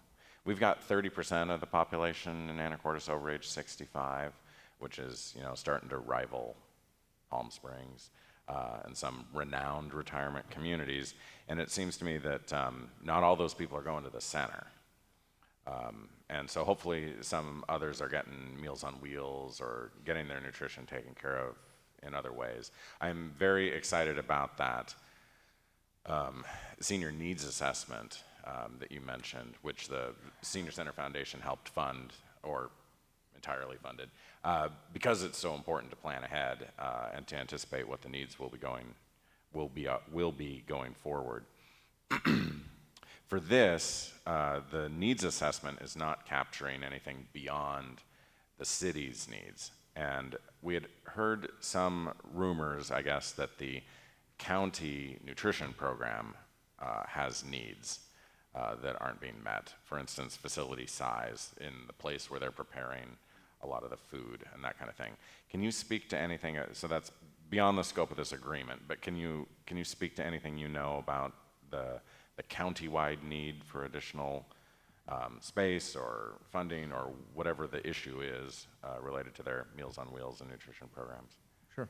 So maybe it'd be helpful for people to understand. So we do not prepare the meals at the Anacortes facility. We do have a commercial kitchen, but we do kind of some final prep work at the kitchen. But all of the food is prepared in Burlington at their central kitchen. And as you mentioned, it's getting they're sort of running out of space there because the demand is becoming greater, including in Anacortes, and so they're actively looking for, it's my understanding that they're actively looking for, a new location. I don't know a lot about, funding sources and things like that, but I know that they are looking at, even potentially looking at other restaurants that have closed down, things like that, to be able to procure something like that. Is there any indication that that will become a constraint on the availability of food for our program here? Or is it just something that they will take care of and are working on? We're limited to 200 meals per day. So I go back to this slide because, or even the holiday luncheon that we have next week. This room, the great room, this is called the great room on the top right. This will accommodate, we can put 120 people in there, but we limit it to 100 people because we can only get so many meals, and about half of them are going out the door. So we're already kind of limiting, you know, and we've been booked out for 2 or 3 weeks, so it's kind of hard to turn people away that want to come and celebrate with us.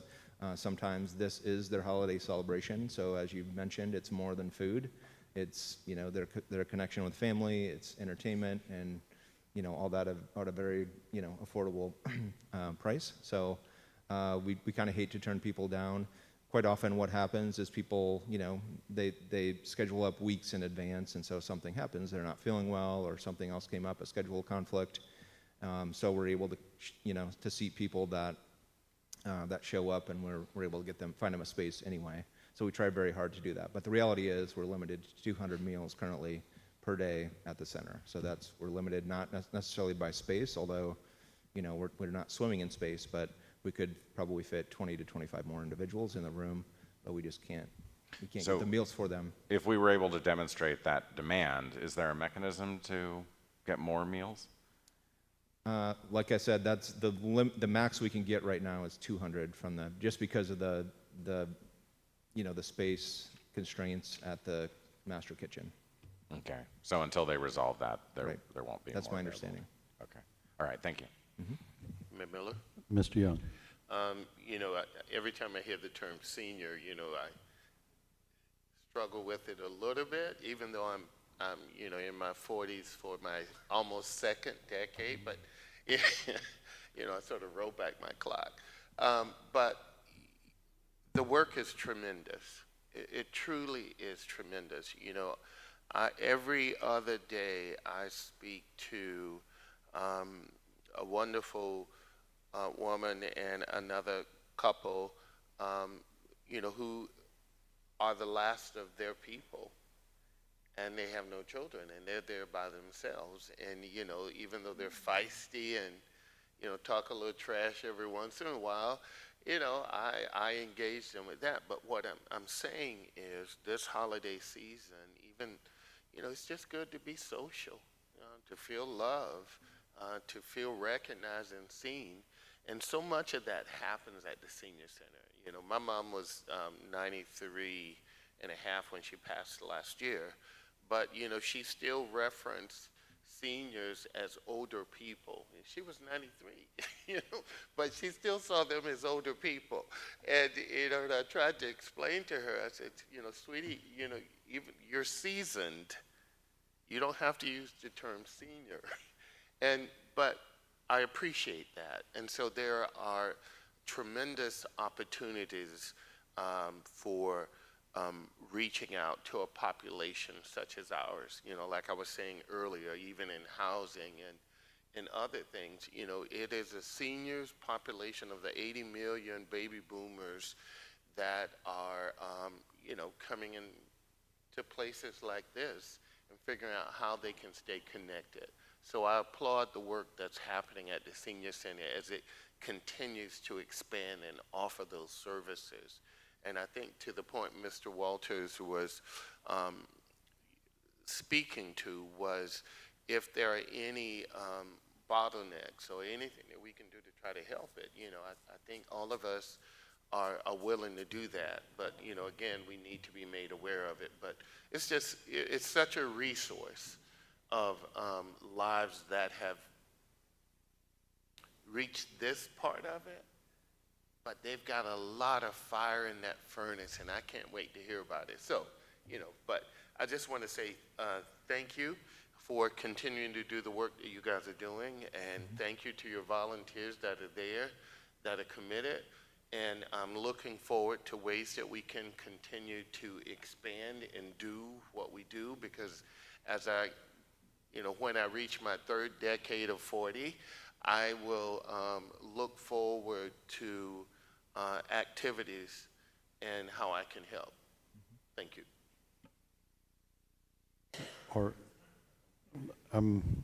Okay, thank you for the presentation, and I know we're still looking for interlocal approval.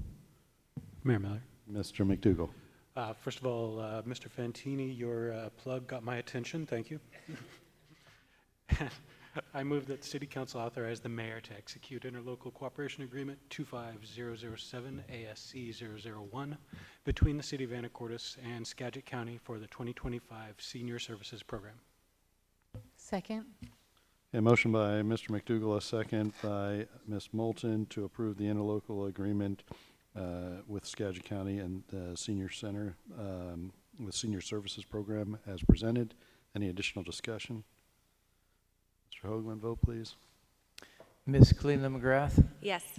Ms. Moulton, Yes. Mr. McDougall, Yes. Mr. Fantini, Yes. Mr. Young, Yes. Mr. Walters. Yes. Motion carries. Okay, thank you. And next up is 6D. This is an interlocal agreement for the Handle with Care program. This is a discussion item with possible action. And Chief Floyd, I don't think I can stall this long for you to get up and have a very detailed presentation. No, 30-slide presentation. Chief, you're up. Thank you, Mayor Miller. Good evening, members of council. So I'm here tonight with the interlocal agreement for the Handle with Care program. And this is formalizing something that we are already doing with our school resource officer. This will help send information to the ESD, which services all the school districts in our region, for students that have something happen in their personal life that they may need a little extra support when they're at school. And so this program has the ESD sending information to the school district that's very generic, but it just alerts the staff there that you may check on this student and offer them extra counseling services, or just keep an eye out for any behaviors that indicate they may be struggling, and offering them further support. Thankfully, we have our school resource officer in place. So for us, this really is a benefit on the occasions that he may not be there, just so we can ensure that no student falls through the cracks and getting the support that they may need. All right, hopefully you had a chance to read it in the packet. Any questions for the chief? Mayor Miller, Mr. Fantini. I think this is an extremely important program. I'm glad that it's being formalized. And I was also impressed with how many different agencies are involved in this program. I know it seems silly to say, but it's so true. Kids are our most precious resource, and being able to make sure they're taken care of, especially when there's traumatic events that happen outside the school and that they're getting the attention that they need, is really key. And having the ability to share that information, I mean, that's very important. A couple of questions. Could you elaborate on any, the types of trauma that would trigger a notification in this program? It could be, something as simple as, we were called to that individual's home, and as a result of that, somebody was arrested that, may disrupt just kind of the flow of life for that family. And so those kinds of things that weigh heavily on kids, and take away from their focus while they're at school trying to learn. It could be maybe a medical incident. It could be any number of things. So, and, it's important that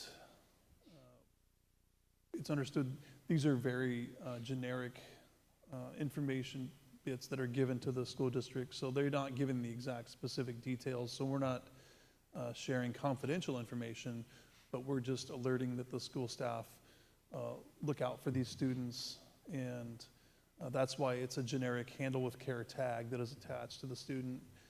The school district beyond that doesn't know the specific details. They just know that they need to be very cognizant and observant for anything out of the ordinary for that particular student, and offer them the additional support.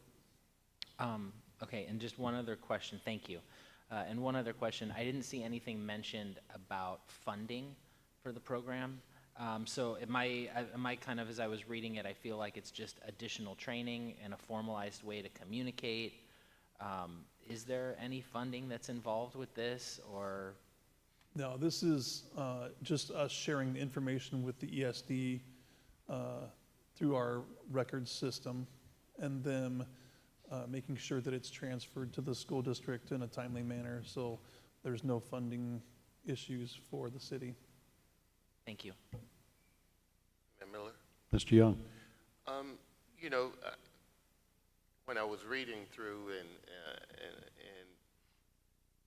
looking at the tagline too about caring compassion, you know, I'm one of those people that really love that.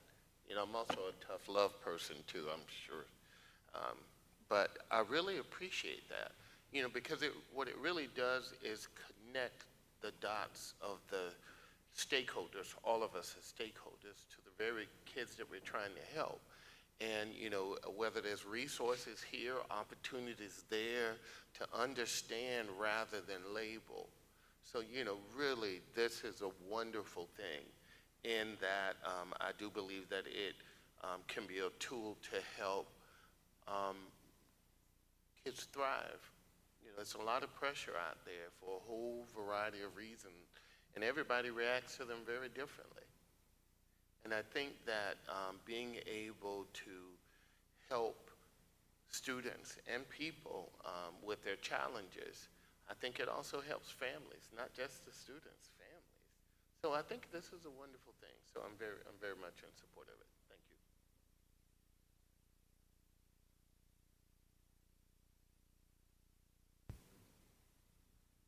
you. Mayor Miller? Mr. Fantini.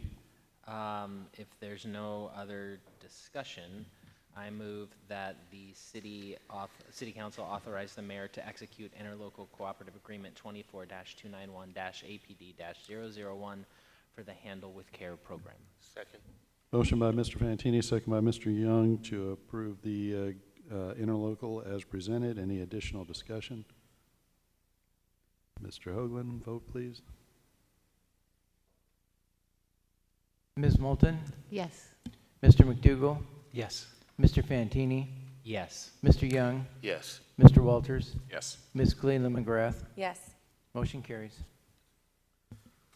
All right, next item is item 6E, and fortunately there won't be any votes on this one. This is a discussion item, and I won't have to go deeper into the bench. This is a general obligation bond issue discussion. Mr. Hoagland, give you a few seconds to set up. Thank you, Mayor. Members of the council and members of the audience. Just a quick update on the general obligation bond issue that we conducted last week. We have gone through this with a couple of committees now, but wanted to make sure everybody's got a chance to see this. And it was what we have been talking about for some time now, the general obligation bond to raise money, some of these resources for which will be used to continue the build out of the fiber broadband program. So last Wednesday, 8 a.m., the bond issue went out to bid, and members of the staff were given a website link that we were able to watch the process take place. And it was pretty interesting.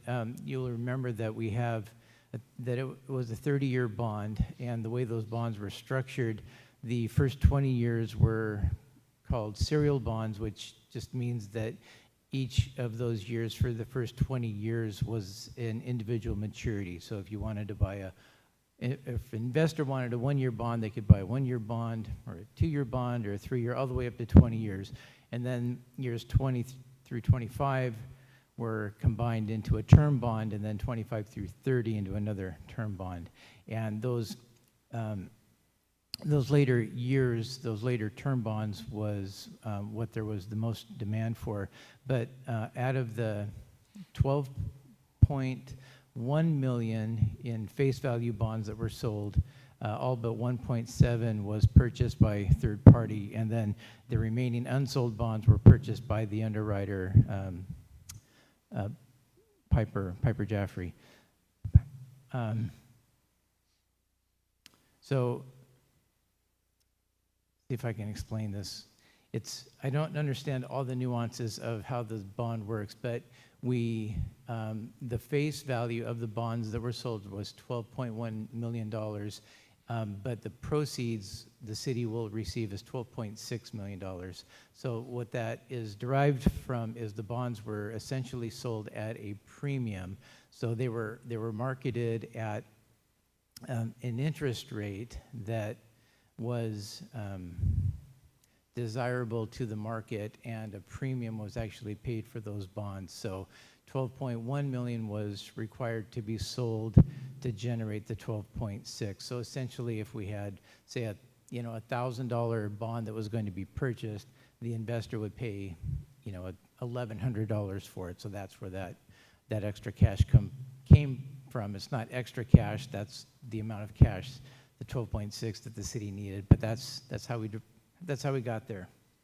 And it was interesting to me to hear, once we had our wrap-up meeting with Piper, they referred several times to the city's reputation, the city having a good reputation in the bond market, which I always thought we were pretty small potatoes and nobody would know who Anacortes was, but that is not the case, and I suspect maybe due to the large water utility we have and those bonds that are issued continue to be bought and sold on the secondary market after we do the initial issue. So we have a good reputation in the market, and then we had a very strong AA rating from Standard & Poor's that the mayor talked about last week.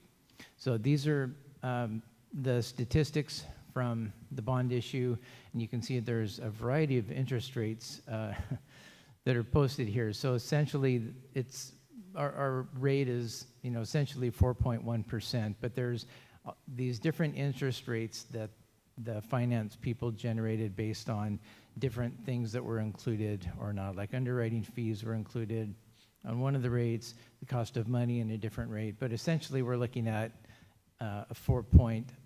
essentially a 4.1% interest rate, and keeping in mind this is for a 30-year bond. So if you consider what you would pay for a 30-year mortgage right now, this is a very favorable interest rate for the city.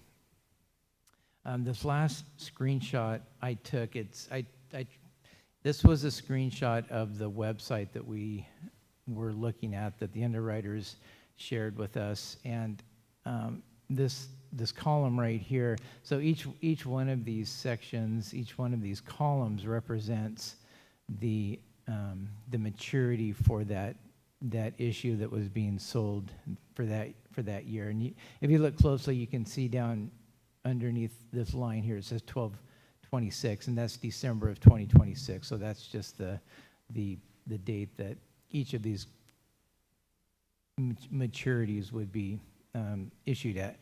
So the bar represents the number of orders that the underwriters got for each of these maturities, and you can see most of them were at 1.0, which means 100% of that maturity was sold, or they had orders for 100% of those maturities. You can see here at 12/36, there was 3 times the demand. Same thing here at 12/34, December of 2034, there were 3 times the amount of orders as there was for that maturity. And this is what I was talking about earlier. The majority of demand that was received for these bonds was out in those late years. And then there are a few of these that have 0 as the demand, the purchase demand, and those are the ones that Piper purchased and is holding in their own inventory at this point. So anyway, just wanted to give a quick update on where we are at with that. Those proceeds should hit our bank account on December 18th. Happy to answer any questions that you might Miller? have. Mr. Young. Thank you. I'm always fascinated. I love, one of my passions is that, I look at the market, I look at the bond rate, I look at the CD rate, and then I do a comparison between all of the companies, and they can vary from company to company. What I also thought was interesting when you pointed out in a wonderful presentation, and what I was fascinated by and really appreciative is that our city had a higher rating than Boeing does right about now. You know, and so looking at their bond out, you know, their bond that they were asking for, so, you know, this was very competitive. Even Southwest did a bond, and it's nothing like this. And so, you know, I'm proud of where we are as a city and the effort that's gone into this. And, but again, you know, tumultuous time, and it can vary from hour to hour based upon interest. So anyway, I think it's a fascinating thing, and I just love the idea that we had a higher rating, even though I like Boeing. Don't get me wrong. I don't want anybody to think I'm anti-Boeing. I love the fact that we have a higher rating than they and Southwest right about now. So thank you. Mr. Mayor, if I may, Yes, please. I appreciate those comments, and I would agree with that. I'm very proud of where we are at with this as well. And I think this speaks highly, the rating that we got, the AA rating from S&P speaks very highly of the city and of our finance practices and our you know, the fiscal health. I mentioned to somebody after this, you can't, like you can cram for a test and still do okay. You can't cram for a rating like this. They look back at our financial history, and it's because of that historical financial strength that we got this rating. And I think that's just you know, I think we all deserve to give ourselves a little bit of a pat for that. So this is an asterisk item. Any member of the public want to jump in on the exciting topic of geo bonds? I mean, it's almost as interesting as the stock market watching. No, it's good stuff. Yeah, thank you, Mayor. Council, any other questions? Mayor Miller? Yes, Mr. McDougall. Yeah, agreed. This is a great story all around. I'm actually just kind of curious, and if you don't know, that's fine as well. If there hadn't been an option for, say, a bunch of this sort of like 1 year increments and it was all just kind of backloaded, would Piper have picked up any of it, or would it have all just gone to third parties? Yeah, it's a good question. I wish I had more experience in these types of things. We do these bond issues so infrequently, but I learn a little bit each time we do. So I'm sorry. All good.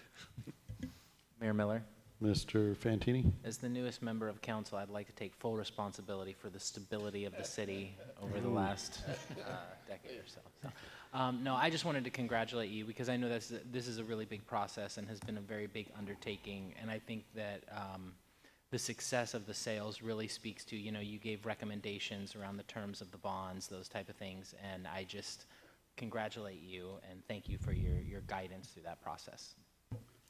And again, it is part of the rating process. They do look at the stability of the elected, you know, body, but plus fiscal management. So there is some validity to that. So thank you for many years of, you know, council being smart with the money and our staff managing it well. So it's a big part of it.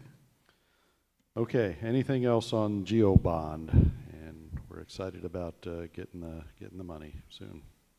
All right, on to item 6F. This is Resolution 3171.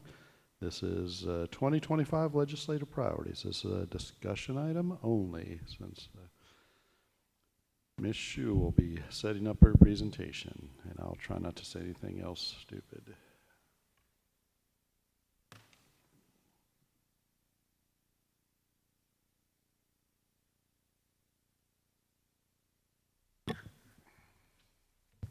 Mayor and council, members of the audience, I'm pleased to begin this discussion tonight on the 2025 City of Anacortes legislative priorities. I want to especially just point out that Jennifer Tottenham has been very helpful in helping to compile and gather these with feedback from department heads and council members as well. We're really looking forward to this being a discussion for feedback, so that next week that we can bring it back for adoption to have this completed by year end.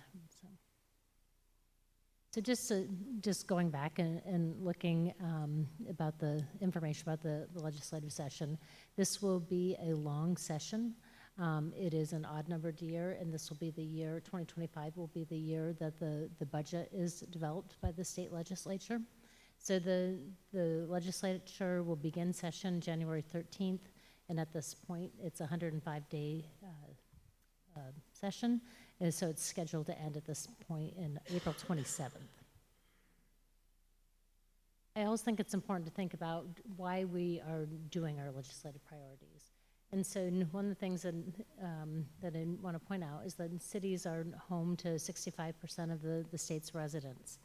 And we really depend and need adequate resources from the legislature that meet our needs. So by being able to be articulate about what it is that we specifically want, that are Anacortes-specific projects or Skagit County-specific projects, that helps us to be able to tell our story then when we go to meet with the legislators.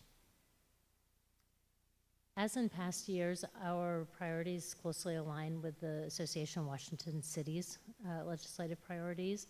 They meet as a body beginning in like the spring, as soon as the legislature ends its session, and begin work on the next year. Many years ago, I actually served on this committee when they first put it together, and it's a really informative group that spends a lot of time, going from 100 different priorities down to five or six. So they do really good work on our behalf. So now getting into the city's actual legislative priorities, what I'm hoping is that we can just have a conversation back and forth about if there's language here that you don't like, or you want something more specific, or there's a specific city project that you want it tied to. We'll take notes on that and then get that cleaned up for next week. So we tried to just provide a good foundation for that conversation. So kind of the first overarching topic is fiscal sustainability. And so the current language that we have in our draft is that we would ask to revise the 1% property tax that's been in place for over 20 years by linking it to inflation and population growth. And then the second bullet item would be to allow local governments to better address rising costs for essential services such as police, fire, street maintenance, and parks.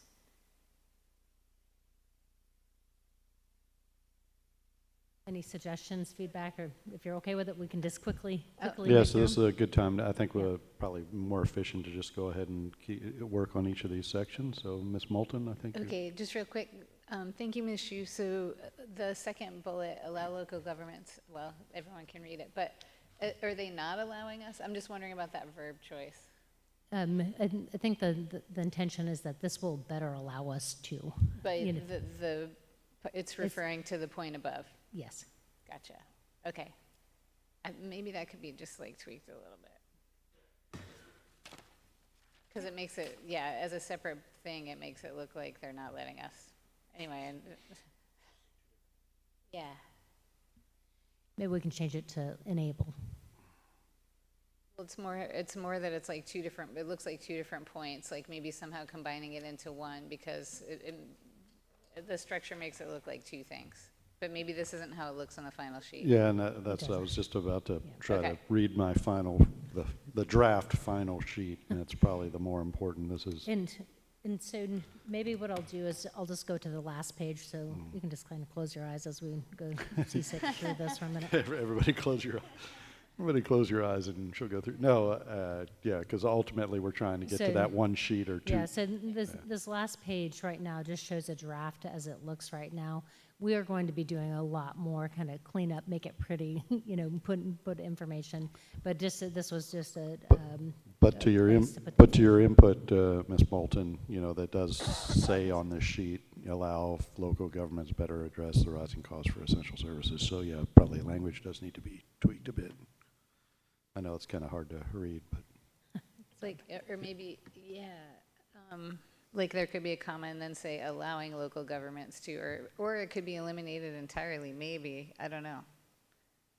Is that implied? I understand what you're saying, and we'll go ahead and work to get that clarified for next week. So. Thank you. Mayor Miller? Mr. Fantini. I'm going to need you to skip back to the first slide. Oh, yeah, no, I think you're going to get back to your slideshow, yes, right? Sorry. I just have a question around the first part that says revise the 1% tax cap, which I know we just approved. So I struggle with this one, and I guess my question is there, it just currently says by linking it to inflation and population growth. It kind of keeps it kind of vague. Is there I think Ms. Moulton had mentioned a couple meetings ago it going up to 3%. Is there like an actual number that they're looking at? Because I would be open to revisiting the property tax cap, but I also think there are some other areas of revenue that we can look at as well without jumping right to the property tax. So I was just curious if there's any kind of specific number that they're trying to hit, or if it's just trying to keep it more open and vague. Thank you for the question. So the Association of Washington Cities is recommending increase up to 3% and tying it to the inflation and population growth. We did not include the 3%, but we certainly can in terms of a limit. And then one other question, this is more a process question. When we vote, probably next week, I guess, to approve, deny, do we vote on these, do we have to vote on these all as a group, or is this something that we can take one by one? Because I could see, for instance, not agreeing with one of the legislative priorities, but agreeing with all of the rest. So what we're putting together, our intention is to put together a ideally one page, but probably 2-page document that then becomes our legislative priorities for the city as a whole. And at that point, when we go and meet with our legislators at different times, have conversations with our legislators, they become the guiding tool for that conversation. So no, we've never, yes, there can be disagreement in terms of like the language that we use, but we don't typically say, I support the fiscal sustainability, but not the behavioral health treatment options. Okay. Thank you. Mayor Miller? Mr. Walters. So are we skipping ahead to edits that aren't currently on screen? Is that what we're doing? Or are we only talking about the slide? Let's just talk about fiscal. Just Okay. to help the conversation, I just broke them down into one slide for each item. I don't have anything to add here on this slide other than what's already been said. Thank you, and we're taking notes.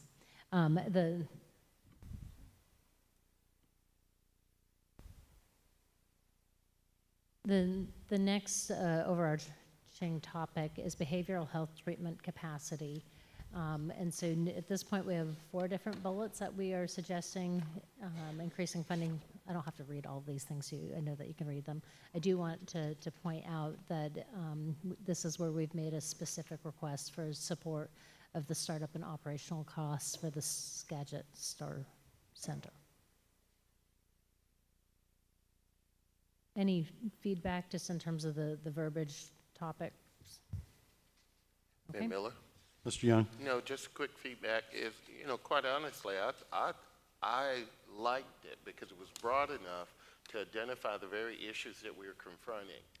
And not just us, but, even though we see it, but the state as a whole and the nation. And I think that these, to help push us toward greater investment into these areas is essential. So, yeah, I like it. Thank you. I'll keep moving. Anybody else on behavioral health? Okay. The next item is specific to housing supply. And this is something that we worked closely with Mr. Coleman to ensure that it was meeting the Anacortes needs as we were drafting that.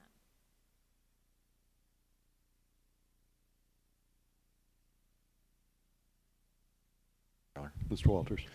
So this particular language here refers to the real estate transfer tax. I think we mean the real estate excise tax.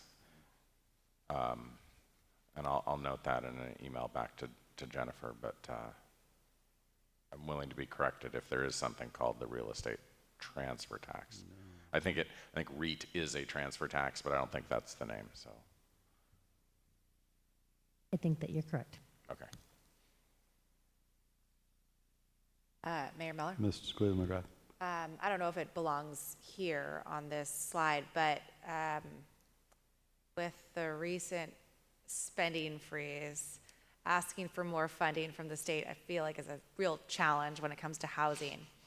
That being said, one of the things we've identified, at least from our HACS committee, when we're talking to housing providers, is that additional 9% sales tax for construction on the top. And if there was some way that could be waived for permanently affordable housing, such as a housing authority, such as a nonprofit where it is recorded on the deed, not for a general, multifamily home, but ones that are tied to the area median income and are permanently affordable, that is something I would like to, a couple years ago, I think we started talking about that with legislators, but I think it's something that I would like to see put forward again, because it's going to take time, but I think that's one of the most tangible solutions that should be further discussed. Mayor Miller? Mr. Walters. I believe we included that in last year's legislative priorities, so maybe we already have some language we could borrow from. Happy to go back and look Yeah, at I was that. just going to say, I think that's been in there before, so good catch. The second item here, the last phrase, I don't quite understand what we are intending to say. It says, as construction alone won't meet demand. What? I want to say that logic was based on the market rate, not meeting, maybe that's the missing not link. meeting that there isn't market rate available. There isn't anyone building market rate, 50 to 75% Yeah. AMI or whatever. It wouldn't make sense if we inserted that. And I agree with Ms. Cleveland McGrath that it's going to be a challenge to get funding for housing, but no one else is going to be providing it, so we might as well keep asking. Thank you for that helpful feedback. The next item is public safety. And we specifically worked with the chief to help put this together so that it was specific to the needs of Anacortes. And the third bullet, the passing legislation to permanently fund multi-jurisdictional drug task forces, was important.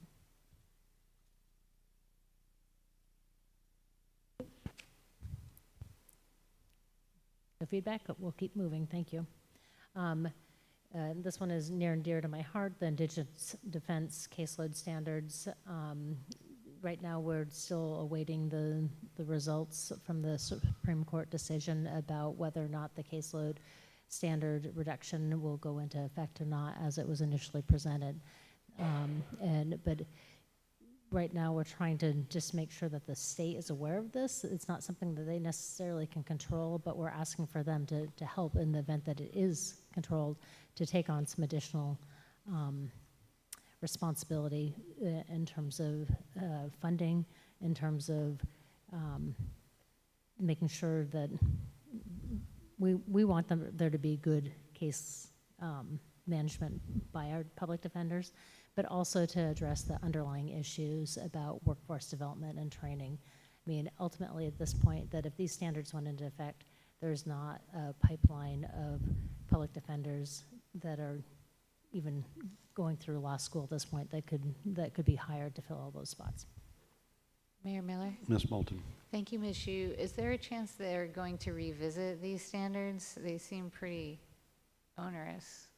So then, kind of uniquely, in terms of my experience with it, the Supreme Court, the Washington State Supreme Court held a public comment period. So the city of Anacortes supplied comment, and then they had 2 actual days where they took in person. And so they have received a lot of feedback. And so I think that they're just evaluating all that feedback before they make their decision. Would that be something to put in here, like revisit the caseload standards instead of funding? I mean, or is The that? case, if the Supreme Court says these are what the standards are, the legislation Okay. doesn't have the ability to necessarily adjust that. So we're trying to get support kind of on the back end. Okay, thanks. Yeah, our lobbying efforts to the state Supreme Court were in the form of a letter, and so we'll see. But I think in this, if council chooses to add this one, it's lobbying for financial support, because I think there are a lot of other states that actually provide state funding for indigent defense, and Washington State is not one of them. Mr. Walters. So they haven't yet set those new standards, though, right? So shouldn't this say fund new caseload standards to be set? We may hear before the end of the year, so maybe we can just leave Sure. that a little bit open. You know, as we're kind of finalizing these, that we would adjust that as whether or not the standard was adopted. Mm-hmm. Yeah, maybe there's a tweak there that can accommodate both.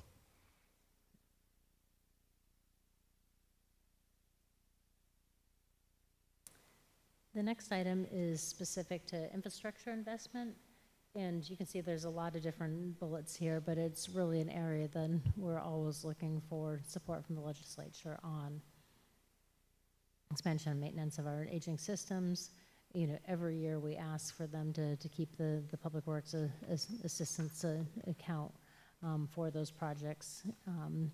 The state transportation revenue, then we just definitely need some help. We specifically are talking about, and it comes up a little bit later about transportation. Electrical grid improvements was something that was talked about internally with our department heads about the need for that. And then fund the Connecting Housing and Infrastructure Program, the CHIP program, to develop new tools to support housing-related infrastructure, and the expansion of the REIT for capital needs. Mayor Miller. Mr. McDougall. I like all these, but the last one I really like. That's really nice to call that out and have that option. Mayor Miller. Mr. Walters. The penultimate bullet there about the CHIP program, I think it goes on to say develop new fiscal tools to support housing-related infrastructure. Some of the conversations we've had with the Senate Committee on Local Government have surrounded infill. Because if somebody is doing a big new subdivision someplace, they just got to pay for their own infrastructure. But where you're talking infill, there might be a significant infrastructure project that nobody individually can afford to do. And there, if the state could front some money, we could even recoup some of that cost. But being able to front that money is pretty important where you have a distributed need and a distributed set of revenues, because you're only doing one or two houses in a given area. I'm not suggesting an edit there necessarily, because I wouldn't want to limit it just to infill infrastructure, but or infill housing. But I think that'll be an important consideration, and maybe one that the legislature is susceptible to actually funding. Mayor Miller? Ms. Moulton. As far as the sustainable state transportation revenue, tomorrow there's an AWC webinar about 2 transportation funding sources that are being considered by the legislature. I think I'm going to attend that, but I don't know if we want to be specific. One is a retail delivery fee and one is a road usage charge. And I know the Transportation Commission has been working on especially the road usage charge, probably the other two, for a long time. So I don't know if that's something that we want to hone in on and support one or the other. I guess I could report back from that listening session tomorrow if we want to be specific. I don't know if we do or not. And I look to you for direction on that as well. You know, I've been participating in some of the meetings in advance of the legislature convening where the AWC has been talking about that. So they're talking about a 75-cent per delivery charge with some limitations, like if it's like for things that wouldn't apply to things under $50, it wouldn't apply to food necessarily. But then there's a wear and tear on the roads from the increased number of deliveries with so many people, having things delivered to their home. Mayor Miller. Mr. Walters. I think the language as it is here is broad enough that it can receive full council support. I am not in favor of actually us spending any time evaluating the road usage charge. I don't think that's our expertise, and I'm not at this point in favor of it. But as a general matter, yes, we need sustainable state transportation revenue to support our local preservation, maintenance, and operations. And I think that there it doesn't even necessarily say just local roads, but also state roads. And I think that that language as it is sufficient. Thank you for the feedback.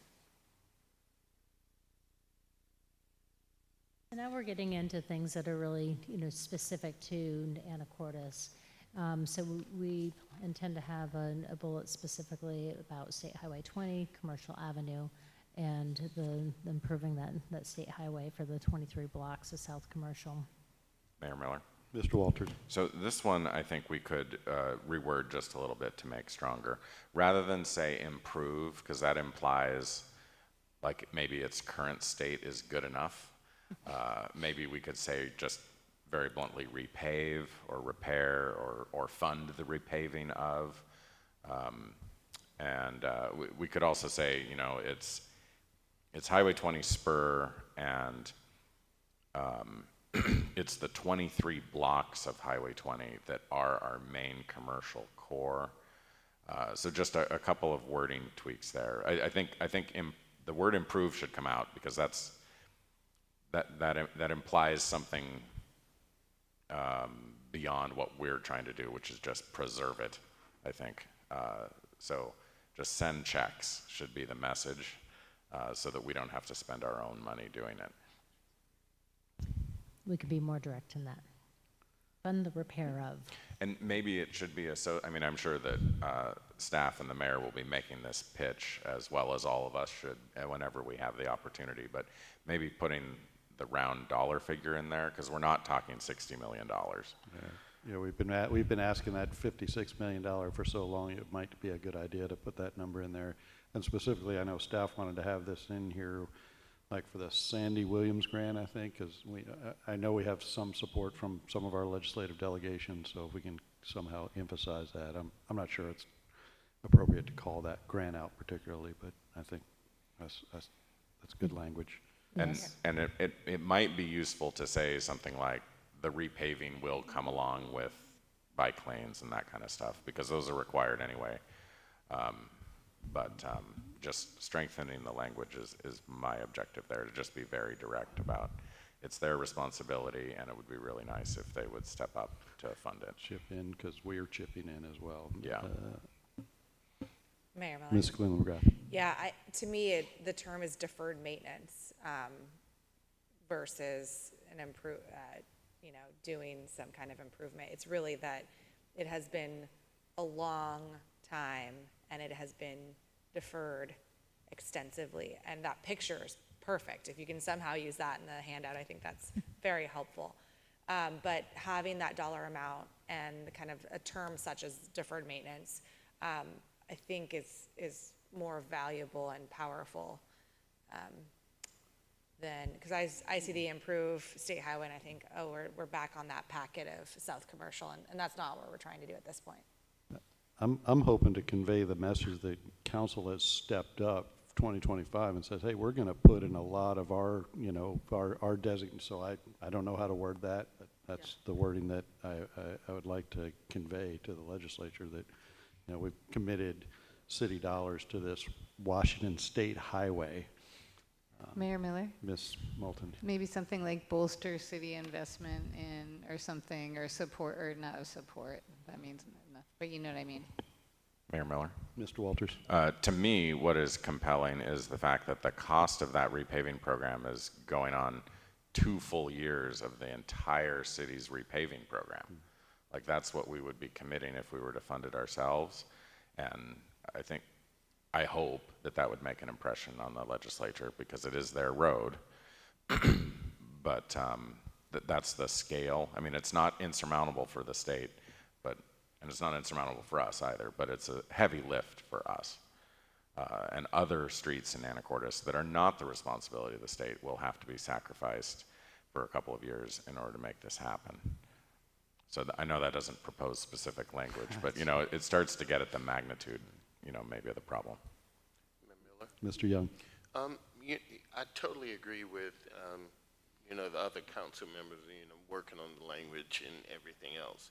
But, at least in my thinking, that part of the general language that we put forward is about a unity of voices going to the legislature to say, this is what we're all having issues with. This is where we need money to be spent and help us do blah, blah, blah, for the specificity of, what we need along 20. I think this would be very helpful for us, yes. But doesn't it come down to the very representatives that we have to be that advocate for us there in those committees and budgets to tell our story as to why this is important for us and how long we've been waiting and those costs associated with it? So, at least from my view, that is critical, but I think it's important on the language, but I don't want to belabor the language here, as I think that some specificity would send the message that we want and aid our representatives in conveying the urgency of us as a city making investments along this corridor. But it will also be them and us to advocate with the rest of those to make sure that the money comes to us. Is that kind of... To respond to that, one of the things that we have observed in meeting with our legislators, that everybody's coming with an ask, and so if we can provide them just a concise way to look at and help them to embed in their minds, that helps them to then tell the story about, well, this project should be supported, as we're working on this language. Yeah, and the last little part of that is that I totally agree with you and understand what you're saying. What I love about the conversation that's come out of this is, the idea that in helping them, we could say, how much the city has been stepping up to help on this road that, really isn't all our responsibility, but we're willing to partner, we're willing to help. So whatever language that is, I think that would be a great point to make with them. Thank you. Mayor Miller. Mr. Fantini. I also don't want to get too bogged down in language, but I think that it is important to include something about the investment that we're putting in. I actually liked what Ms. Moulton said about bolster the city's investment, because I do think that at a time when people might not read everything, they will certainly read the bullet points. So I think to capture the fact that we are investing in this project on our own and hopefully get support that way. I mean, I know myself on the city level, I am a lot more inclined to reward folks who are already putting some of their own skin in the game. So I do think that that's an important piece to include in this bit of language. You've given me good things to work on to make it Anacortes specific, and identifying the good work that as a community we've already committed to, but getting some additional support. Without adding 3 pages to the one-page sheet. That'll be the challenge. The next one is Washington State Ferries, and this is verbatim to what we had included in the priorities last year. Kind of hit a nerve with the ferries. I heard about it, just in my conversations with them about how direct it was. But Mr. Walters. Well, I was going to mention that as well. They don't like the word direct, and I do think that we should change it, because it's really not a matter of directing Washington State Ferries to do it. The route is established, and they need legislative approval to delete the route. They simply don't have the boats. So I think that there is no path for this service to get restored before 2030, but that's not the point. I think the point of including it is to keep it at the top of everyone's mind, to make sure it doesn't disappear after 2030. So I would simply say restore the WSF route between Anacortes and Sydney. I think it should say Anacortes to Sydney in there, but drop the word direct. I think that would help with our, continued push with Washington State Ferries and to keep that relationship and keep it in the forefront. They know. The next item is the event center, and just to ask them to support the city of Anacortes in securing grant funding opportunities, including capital ecology and transportation alternative applications.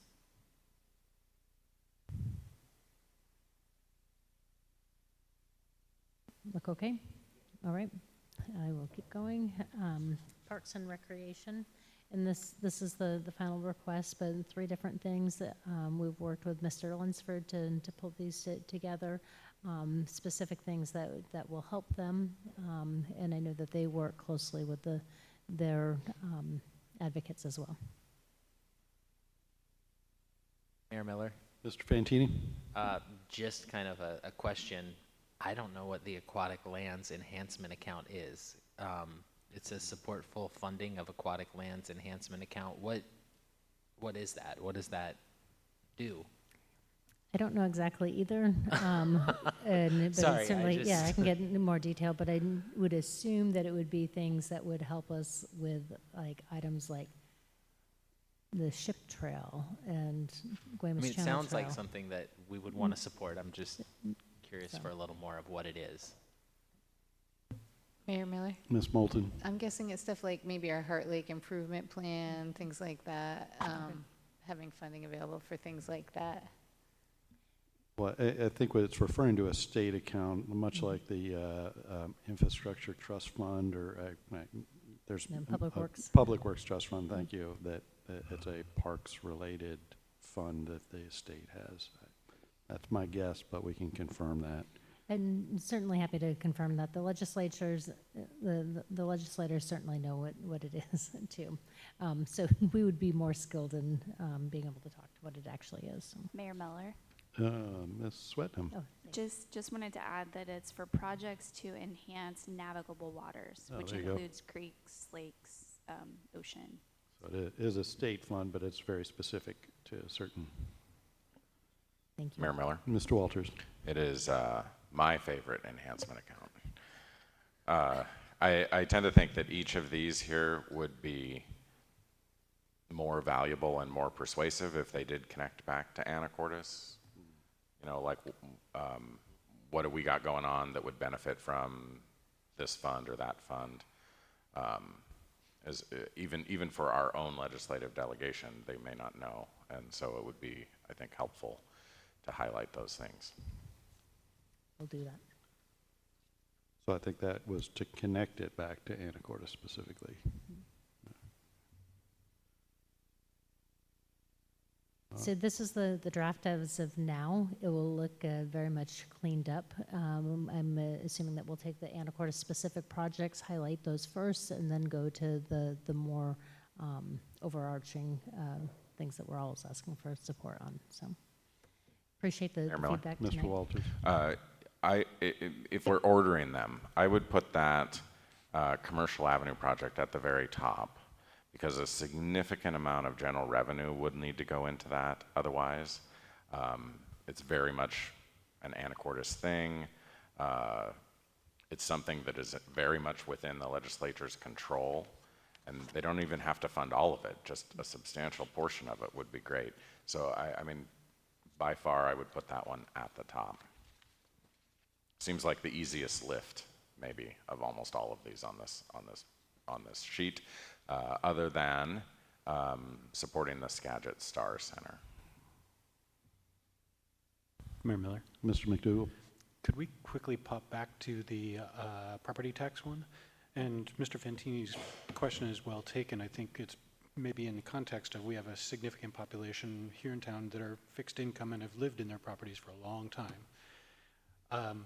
property tax in itself is not a particularly progressive tax, and the 1% limit makes it really quite regressive because it, really benefits sort of high-value property owners, and it doesn't benefit folks that have lived in their house for 10, 20, 30 years very much comparatively.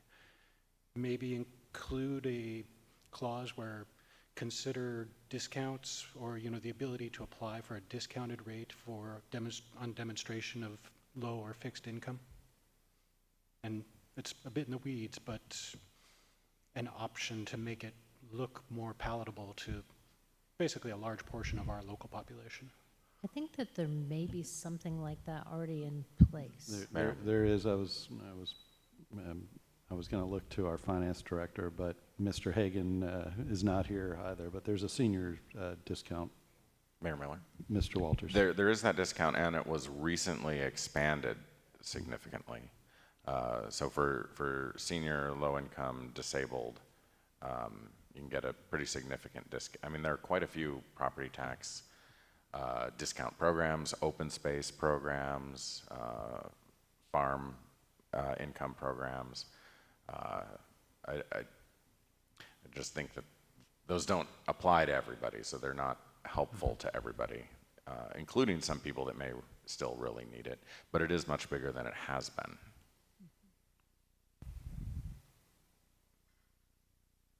All right. Perhaps it's just not well-known information. Yep. Obviously, so getting it out there. Mayor Miller? Mr. Fantini? Yeah, I think that is it. It's not well-known information. So I would say that as we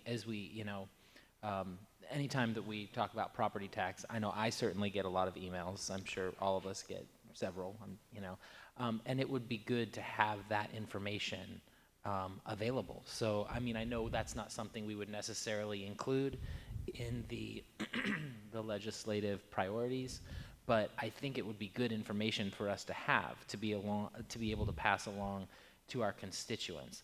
I also that was one of the big drivers for me around the property tax was those folks that have been in their houses for quite some time. Also, though, I still come back to I think there might be other things that we can revisit within our city revenue sources, which I know are limited, to kind of offset some of that.